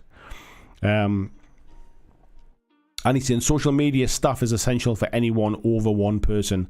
I'm lucky at being a whiz so I can do it myself for now, but others I know aren't as good and really struggle while they have an ace product. Honestly, it's a massive thing, just being able to like get out there. Like it's not even just about being social media savvy. It's about being like networking savvy as well, and being able to know who to speak to, so that when you've got something to talk about, like, who do I tell, that kind of thing. And a lot of the smaller companies basically just don't reach out. They don't communicate with people. They rely upon just talking to their existing customer base basically, and hope that their existing community and their existing customer base tell other people about it. And I get it when companies are small. It's not. Like I said before, I'm not having a dig at companies who are like 1-2 people kind of thing. Like, I know how hard it is to try and do everything yourself, and it's not fun either. I'm not having to go at those kind of people. I'm talking about the companies that have 2, 3, 4, 5, 6 different game systems, and basically have a staff. They can be doing this kind of stuff. Let's have a little look. VJ saying, I dialed back on Kickstarter. Agree on waiting for retail for things now, especially from the big dogs that you're going to fund easily and will almost certainly end up at retail. Yeah. Steve, good evening to you, mate. He says, I'm here, and here I just got my Kingdom Death expansion in the mail. Talking about the hype for the game dying off. Note, I'm still happy it finally got delivered and don't know when I'll get around to it. Exactly. Tony's saying, Ronnie's hilarious. He makes me laugh when his enthusiasm gets the better of him and he starts talking about the stuff that he should be keeping quiet about. My only comment about Ronnie and Mantic is that I feel, as a hobbyist, as somebody who buys Mantic products and plays Mantic games, I feel they should keep him back a little bit. That when Rob was at Mantic, Rob did a lot of that video stuff, and Ronnie came out for the kind of the special announcements, and you looked forward to what is he going to say. If Ronnie's coming to talk about it, it must be big news. Where I feel these days, Ronnie talks about everything, and I feel now that he's as somebody as important within Mantic as he is, I'd rather see him like in front of the camera less often, if that makes sense. So that when he comes out, you think, right, this is something special now. Like when he used to be there for the open days, and he would have the big kind of like spill the beans moment. Like those were great to see. Where I feel now, like we see him on camera quite sort of frequently whenever there's something new to talk about. And he's saying, you tell BlackJack Legacy. Bloggy says, I don't own a single board game I bought on Kickstarter anymore. That's why I don't back board games anymore. I'm about to have a big clear out as well and sell a lot of my my stuff. I've got, obviously, the studio in the garage, and my shelves are absolutely full to creaking with board games and miniatures games and two-player starter sets that I've bought, and, to be fair, been sent as well over the years, that will never ever see the light of day anymore. I've got games like Silver Tower, which is fantastic, but I've played it. I'll probably never play it again. I've got Space Hulk, which I've never even played since I bought it. It's sitting on a shelf. I probably won't play it anymore. I probably won't get around to playing it. I've got like Cursed City. I've got Go Chosen. I've got just like Necromunda stuff. I've got so much stuff that's just sitting there. I've got the Gears of War board game, which I think goes for like a small fortune these days. But I'll just never get round to playing them. The kind of games me and my wife play together, which is predominantly who I game with, like, are not those games. So it's pointless them sitting on my shelf gathering dust and potentially getting damaged when I've probably got a family holiday sitting on that shelf. VG says, speaking of Kickstarter, I was glad I finally got to watch the Gary Gygax documentary that I backed on Kickstarter like 4 years ago. It's a good watch, but not worth the 4-year wait. John Shepard saying, I backed Marvel United all in 1, 2 and 3, and I painted all of the first and expansions. Haven't started the X-Men stuff yet, waiting for 3 to arrive. Big Dave says he's back home and off to bed. See you next week. Take care, buddy. Nice to see you. VJ says he's looking forward to Marvel United. And Spylaw says, I sold Gears of War a couple of months back for 150 quid. Yeah, I've seen it going for a pretty penny online. I've got quite a few kind of bits and pieces like that where I think I should just eBay them. I should just get them online and sell them off. It's madness, really. Like that all that stuff's just sitting there. It'll never get used. And it's the stuff I'm talking about. I wasn't sent any of that stuff. It's all stuff that I've spent money on. So like, it's not like I'm selling stuff that I got given for free or anything like that. I'm talking about selling board game stuff that I'll just never get round to. Tony says, yeah, that makes sense. It's hilarious, but he needs to save it for those big announcements. Mantic need a Rob replacement. Yeah, I do feel that Rob's been a bit of a miss in that regard. I know Johnny does a lot of stuff as well, but I think Rob used to kind of do a lot of the kind of community podcast type stuff. He used to do the rounds on there. He would obviously come to me and film kind of some bits of videos and things like gameplay stuff and that kind of deal. He was the one that was getting involved, like if there was any tournaments at head office or anything like that. I think what Johnny's doing now, or what he's being asked to do, isn't the same as what Rob was doing. So this is not like a slight on Johnny or anything. I think he's being asked to do a different job basically, and some of that stuff that I used to enjoy just like doesn't happen so much now. Bloggy saying, I want to get into Necromunda, but I've already got myself tied into too much already. I think we all have, mate. I think we all have. Claire saying, madness. This is Sparta. John saying, yeah, of Chaos in the Old World still in shrink. May see how much that sells for. Andrew saying, yeah, I backed out of picking up new systems a long time ago. Sadly, I'm now firmly in a GW only camp. I don't think there's anything wrong with that, mate, to be fair. If you enjoy your hobby, if you feel like you're getting value for money from the products you're buying, like that's absolutely perfect. There's been plenty of times where I've thought the same thing, where I've thought, you know what, maybe I should just play GW games. I'm surrounded by shops that sell them. I'm surrounded by people that play the games. It's like it's absolutely covered in like lore and background and painting tutorials and hobby stuff and podcasts and people talking about it and communities. Like, it's the most popular game in the world. Why would I not get involved in it? So yeah, I completely don't disagree with you, mate. VG says, I'll play Go Chosen with you next time I come over. I've heard good things and pretty sure it was designed by James Blitball Hewitt. It was designed by James Hewitt, mate. And it is a pretty good game, to be fair. I mean, it's a quick game. It's like a little kind of battle arena type game type thing. But yeah, it's fun. I enjoy it. I think I might even have a gameplay video of it on YouTube. I quite like the game, but again, it's one of the many games that I'll just never get round to again. VGC, and so it's probably awesome. VG says, yeah, Johnny's trying his hardest, but Rob seemed like a natural for the role. I honestly don't even think it's that for Johnny, to be fair to him. I think it's more about he's being asked to do other stuff. I think he's basically getting pulled in different directions, and what Rob's role was, like Johnny used to work for Rob, so it wasn't a case of Johnny took over Rob's job. I think Johnny's got other stuff to do, so I don't think it's even a case of like sort of like for like or anything like that, really. Yeah, Spiderlord says Blitzball pisses me off so much. Not the game, just the fact you can't get in the UK. Yeah, we've been there many times on that one, mate. Bloggy's saying, right now I'm heavily involved in 40k Combat Patrol League at the club, so everything else is on the back burner, but it feels damn good to be gaming again. Do you know what, mate? There is elements of that for me as well, that I feel like, especially with the kids' holidays and that kind of stuff, I just feel like I'm not really getting out and playing games, which is then in turn like making me not feel like kind of doing much hobbying and much painting and stuff. And I feel like I need a bit of a kick up the arse, and I need a bit of a refresher, really. And it's sometimes like, if you can surround yourself with people who like the same thing that you do, be that virtually online or be that kind of in person as well and playing games, like sometimes that's enough to inspire you, really.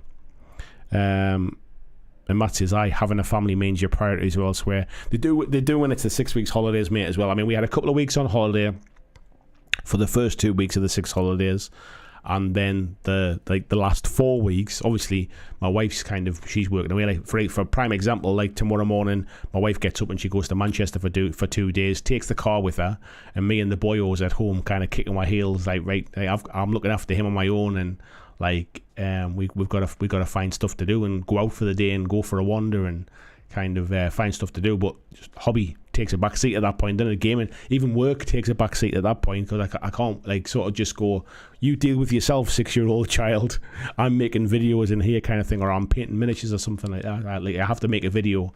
So yeah, in fact, like especially in the 6 weeks holidays, I find it quite tough. But part of the reason I did this was so that we as a couple had the flexibility to be able to look after him in the 6 weeks holidays. So yeah, I'm not kind of like dissing that, but it definitely feels like gaming's took a bit of a backseat for the last few weeks. And whilst I'm still like, I still love tabletop gaming, I still love miniature gaming, and I kind of miss painting, really. It's one of those things that you need to get into the routine of doing it, don't you? At the minute, I'm not inspired by anything at the minute to kind of like dive in and pull me back in properly, really. Clyde saying, have enough games with multiple sides, family games nights are set. Yeah, I mean, me and my wife play quite a lot of like board games and things like that, but my wife really likes, like, we love like escape room type games where it's a case of like we're solving puzzles together. It's a game in a box, it lasts about an hour, we play it and we're done kind of thing, and we have a good interaction while we're playing. So cooperative type games work really well for us. My wife also likes the kind of games where they don't take very long to play. So if we're playing like sort of a player versus player type game, it might last like 10-15 minutes, and then you've got a winner, and then you kind of reset and go again. So we play things like we've been playing Hive. We took that away with us on holiday, so we've been playing Hive, the little tile game with the ants and the queen bee and stuff like that. We've been playing Santorini, so a little kind of like building game where you're trying to kind of sort of get your person to the top of a 3-building tower type thing. Santorini is a really fun game, and again, it plays quite quick. We've even been playing drafts, like those kind of like very, very quick to play type things. So yeah, those are the kind of things. So that, like I say, the big Batman City Chronicles, Gotham City Chronicles type thing, like what takes forever to set up and understand the rules, that's not going to see the table in my house. Like Space Hulk's not going to get the table. My wife's not interested in that kind of stuff. We're not going to be doing like Silver Tower campaigns and things like that. And I don't have like sort of gaming friends. I don't have friends that I game with. So yeah, I've got to kind of sort of pick what works for me, really. Video saying, yeah, social media person shouldn't be packing boxes in the warehouse. Whole different story, that one, mate. Yeah. Andrew says, I do know what my problem is. I always blow out the scope of my projects. I don't go finish a kill team. I plan 10 to 12 of them at the same time. Yeah, that's a different problem to have, mate, that one. Tony's like, I'm in the school of, I like GW minis. I like other big kid games, but I like more than that. Our beloved Annie has a beautiful range. Burrs and Badgers, Rotten Factory, Moonstone. Yeah, I love small creatives. Yeah, I think whatever sort of scratches your itch and floats your boat, that's what you should have. VG said he's got a couple of quiet weeks. Let's lock in a Blitzball game so you can finally get in some gaming. To be fair, mate, I've been playing Fortnite. I've been playing video gaming. So I've been kind of like getting my gaming fix through that. But I've been playing like 10, 11 o'clock at night when my wife goes to bed. I've been playing till like 1 o'clock in the morning with my brother-in-law online. So yeah, that's where I've been getting my gaming fix in recently. Clyde saying Santorini's great. Yeah, I love Santorini, mate. Vijay saying, yeah, 6-year-old child, look after yourself. That's what Disney Plus and kids YouTube's for. You're not wrong, mate. Matt saying, Andrew there as well, that's something I can sympathise with. The project blows up and out of proportion and suddenly you end up snowed under. It's one of the reasons why I like to keep things off my desk in here and just kind of work on one thing at a time, so you try not to get overwhelmed by the size of a project. John Ashley Smith, good evening to you, mate. He said, it's been a while since he caught a live stream. Too much to do in the summer for me. Haven't rolled a dice in anger since May, but still getting stuff built and painted. I think a lot of people are like that when it comes to the summer. Family stuff starts to kind of kick in, holidays kick in, the weather gets better, so people are spending more time outside or going places or going away for weekends or going out in the weekends down to the beach and all that kind of stuff, taking the dogs out for walks. I think like hobby stuff definitely takes a little bit of a setback, and I think also what happens is the gaming companies also know a lot of their staff are going to be taking summer holidays as well, so they tend not to kind of schedule in their launches and stuff for over this summer period. So it affects viewers for YouTube. Like, views always go down in the summer, so I think it's just a case of kind of like riding through it, I think, to be fair. John saying his new 40k army is a full fast attack army, 2,000 point Raven Wing, 18 bikes, 4 land speeders, 3 land speeder tornadoes, 3 land speeder typhoon, 3 captains on bikes, 2 characters and land speeders, and a chapter on a bike. I tell you what, mate, that sounds like a lot to paint. I hope you're doing it a bit at a time.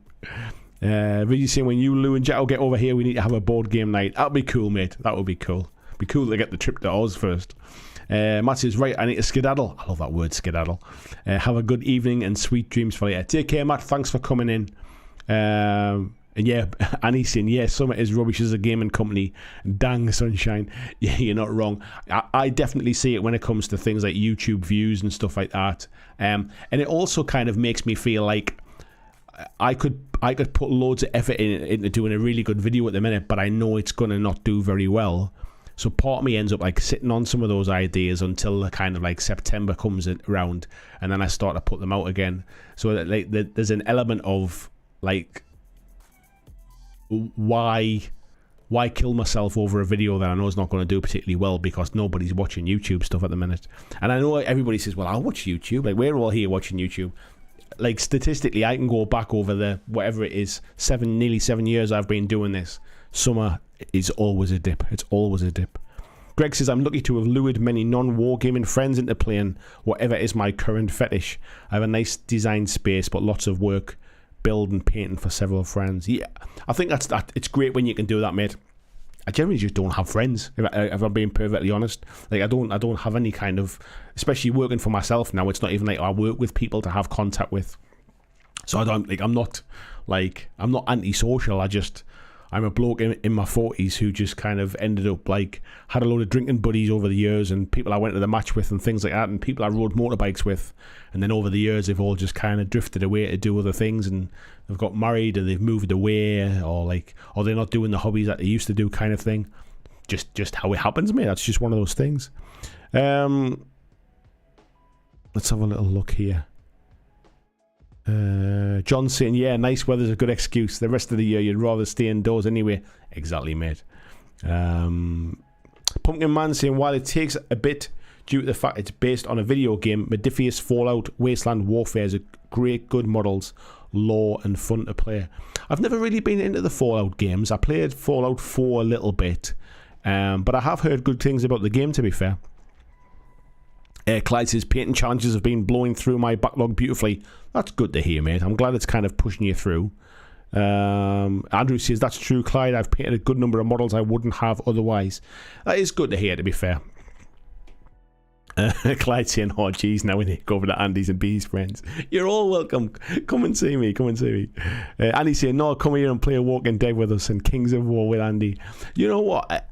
Like, this is the problem. It's kind of like the people that I know kind of online and stuff, and the people I interact with are generally just not on my doorstep, and so I should kind of try and make the effort really to travel a bit more and stuff like that. But I guess it's one of those things where when it comes to weekends, that's the opportunity to spend some time with my wife and the little one, especially when he's at school all week and stuff, and my wife's working. So kind of weekends ends up being a bit of family time, and that's kind of when people are gaming. And then during the week, I can't kind of get away too often because I'm picking the little one up from school or dropping her at school and kind of covering that kind of stuff. So you just like, I'm just at that age basically. I guess like mates my age really, who I used to knock about with, their kids are all grown up now. Like my oldest lads are like 20, 21 nearly. They're off at university. Like they're not like, if I hadn't had a younger one again, like I wouldn't have kind of like that kind of kids to look after and pick up from school kind of thing. I'm not saying I regret this at all, by the way, but it's just like I've got young kids again now, so that's just how it is. Let's have a little look here. Haxan saying, having a dedicated gaming room has made a huge difference to the amount of games I get to play, and means the downstairs table can be used for painting. Yeah, I mean, I've got a bloody studio with a big table in and plenty of space to play games. I'm not short of space. I'm short of the people to play with. Bloggy saying, I love the Raven Wing just as much as I love the Death Wing. Just concerned the Raven Wing's going to get gutted after GW's firstborn purge. I think you'd be alright, mate. Andrew says it's okay, I don't like other people either. I genuinely do like people. I quite like the social interaction. Like I love a good night out with a few beers and a bit of a party and stuff like that. Like I love the social interaction with people. I'm not like sort of like feel a bit awkward about kind of meeting new people and stuff. I just generally don't go anywhere to meet them though. Annie saying, okay, I'm going now. Bye, Annie. Thanks for coming in. VG says, my work tends to die down a bit in the winter, so it's a great time for gaming, streams, and travelling. Nice one, mate. I was always forgetting your winter's our summer. Tony says, I'm that one guy that watches during the summer. I don't go outside or have holidays. I'm a lost cause. Tony, what would I do without you, mate? I love that you're always here. Yeah, VG says, I'm probably more aligned with you guys in the Northern Hemisphere. Greg saying, one deck dungeon's a good co-op that's relatively light but challenging. I'll have to have a look at that kind of stuff, mate. The theme's quite important as well though for my wife, in terms of like there's certain things where she's just like, oh, that doesn't sound very interesting kind of thing. So I've got to be careful with like sort of fantasy-esque type things. They're really not her kind of not her bag. Although to be fair, neither's really like sci-fi stuff. If I think about the games we play, like I say, the exit games, like those kind of sort of escape rooms, they're generally a bit more like real world-esque. Be there like kind of like a murder on the Orient Express type thing, or a robbery on a train type of thing. Like sort of secret labs and that kind of, like, they're quite good. Clyde says, summer is hot to go outside. I'm a fair Nordic blood. I roast in seconds. I must admit, mine, I complain about the bad weather that we get in the northeast, but then when the summer comes, it's like, I just can't be bothered. Can't be bothered going and do something outside now. Spylot says, we need a board game based Tinder. That might get awkward, mate. And John said, I've done a bit of cleaning and organising my hobby space as well. My garage gets a bit dingy if you let stuff slide too long. Yeah, that's the one thing with my studio, mate. There's no windows in there, so it really is like it's just lit by lights. And whilst it's lovely to have the space and it's lovely to have the kind of like the area to game in, and I used to work a lot in there as well. I work in here now because obviously I can open the curtains, I can open the window, get some daylight in here. And it doesn't feel like I'm locking myself away in the dungeon when I start work for the day. VJ says, I can vouch that Andy likes a good night out on the beverages. I do like a good night out on the beverages, mate. I'll be completely honest. I don't drink very often, but when I do, I definitely make up for it. Super Punker Man says, yeah, not everyone can be me with 20 friends who actively play tabletop games and RPGs and video games and board games and card games on top of living near each other. Not envious at all, mate. honestly. Bloggy says, time to cook dinner here in the States. Good night, guys and gals. See you later, Bloggy, mate. Nice to see you. And John says, it was a comfortable 24 Celsius with a bit of humidity today. Loving it. It's been a bit sticky today. It's warm in here. I had a fan on the desk, but the fan was kind of interfering with the microphone a little bit, so I turned it off. But it's warm in here with the lights and the PC kicking out heat and the laptop kicking out the heat and all that kind of stuff as well. But it's been a bit clammy and a bit sticky today. We had a bit of a downpour this afternoon, right after I'd hung washing out on the line, of course. I thought it was beautiful weather. I'll not put the dryer on. I'll just hang it all out. And then as soon as I hung it out, the sky went black, and it was like, I think I need to bring that in again now. But no, it's I mean I love nice weather. Obviously, I much prefer to live somewhere warm and somewhere hot. But it just gets a bit clammy. That's all. We're not built for it in this country. We don't have aircon and like those kind of things. There's no escape from it. It just gets a bit sticky at times. Tony says, my other half wanted me to paint one mini for her, but that's as close to the game of fantasy sci-fi she gets. Yeah, like a lot of the stuff that we play. Like, we love Pandemic, which is kind of more real world set. What other games do we play? Play things like, obviously, the things like Exploding Kittens and that kind of stuff. But yeah, the games we play generally are a bit more real world-esque. Like, even the films we watch, the TV shows we watch, are generally kind of like crime, action thrillers, like that kind of stuff.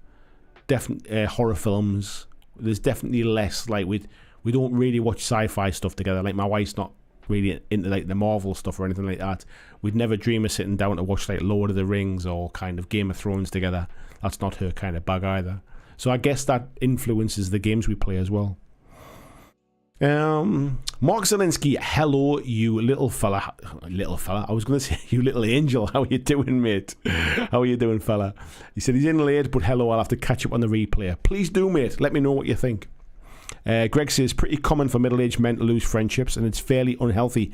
I agree, mate. And it's something I've talked about before, and me and my wife have obviously talked about it as well. Like, there's just, like, what do you do? Where do you go to kind of extend your social circle? It's not even a case of like, oh, I want to make friends kind of thing.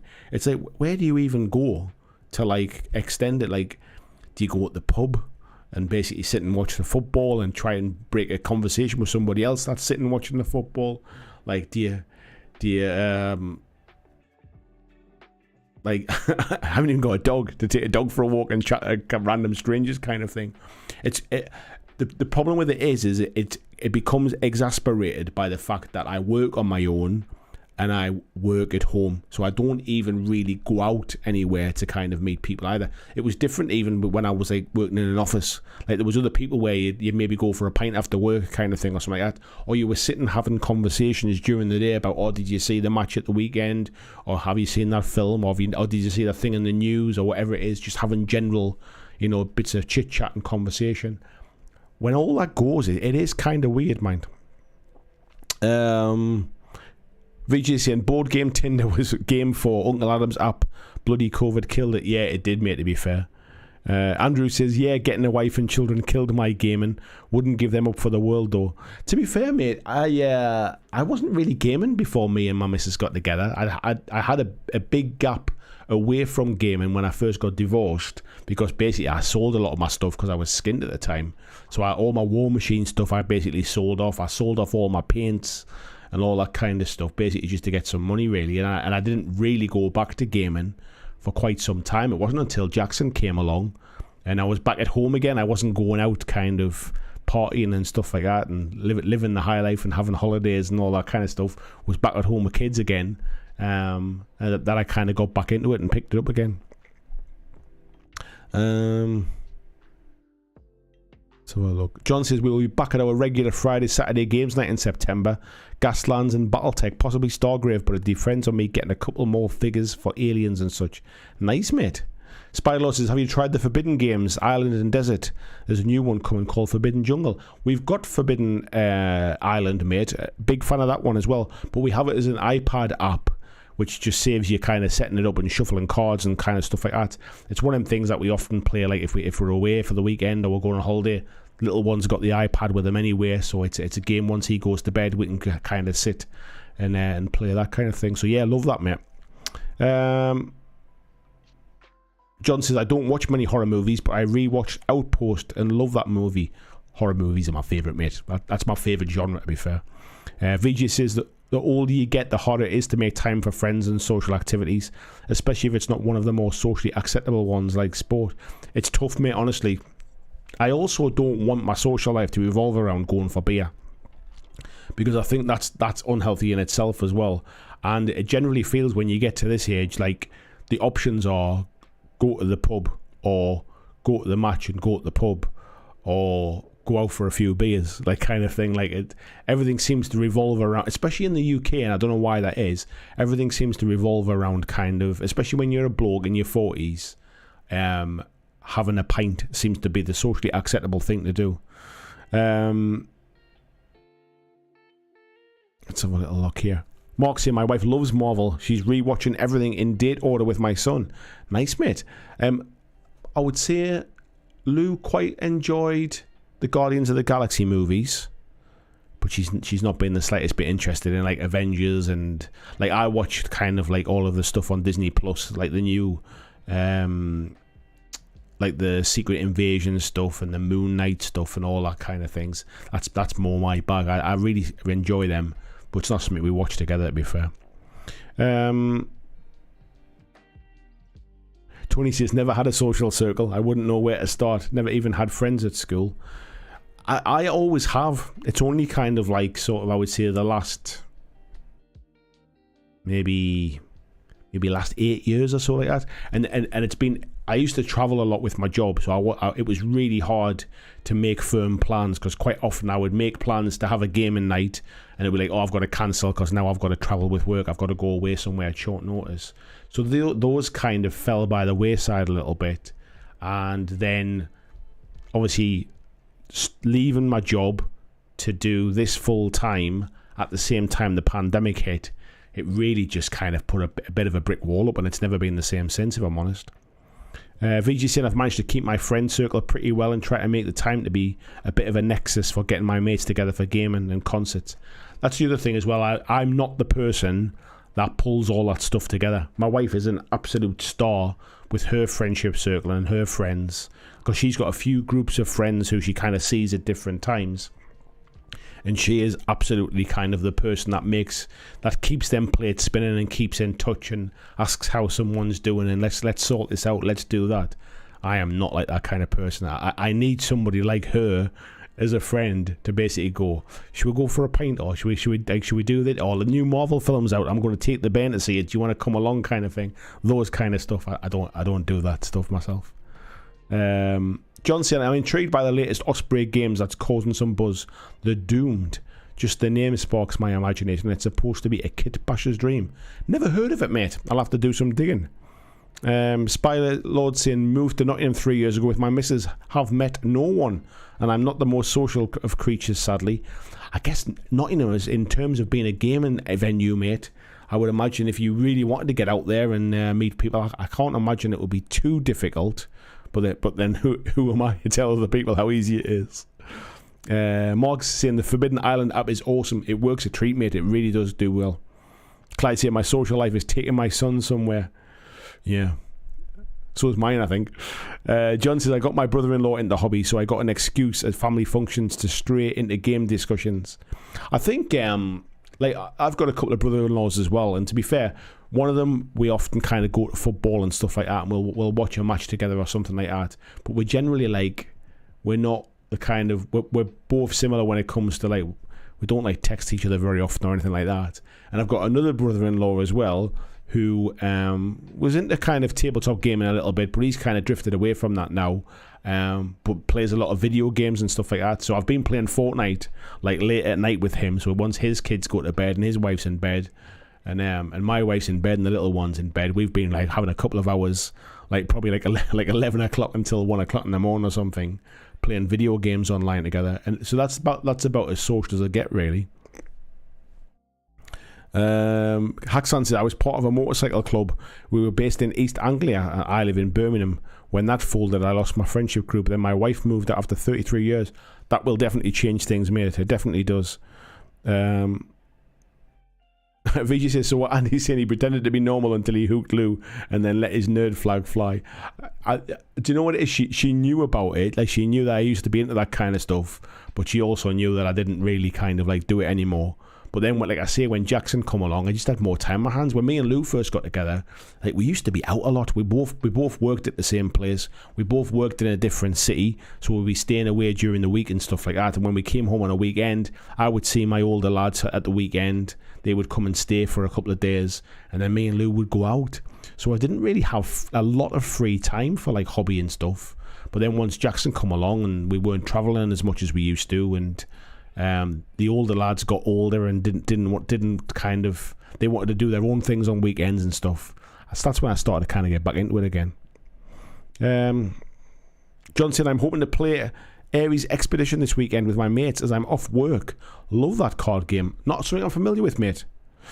Brandon Rutter, hello mate, how are you doing? He said, I'm 10 years sober, so I'd be out of luck over there.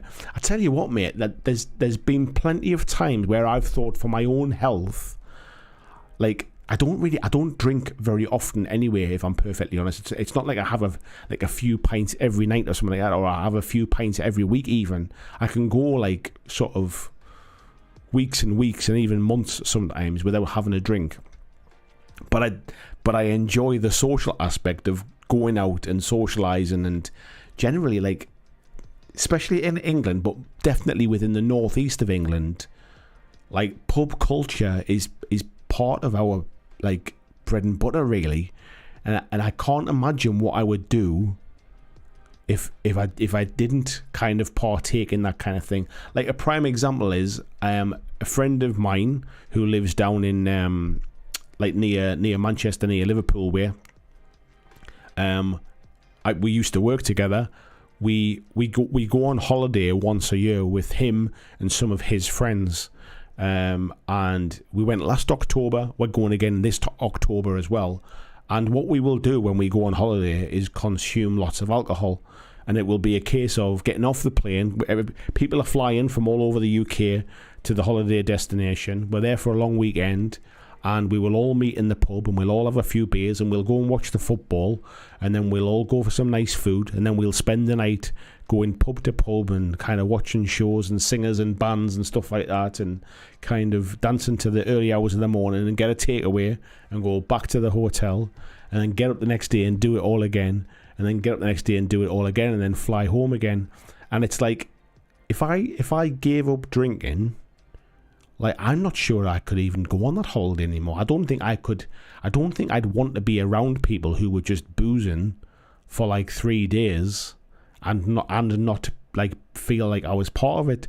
This is kind of what I mean about, like, it's like when you get to my age, like alcohol almost becomes the default thing that pulls a group of men together. It's a really weird thing to kind of think about, like, out of, like, you know, without, like, it's just one of them things that you do kind of thing. But like I say, I can go months without having a pint because I don't go anywhere. So there you go. Let's have a little look here.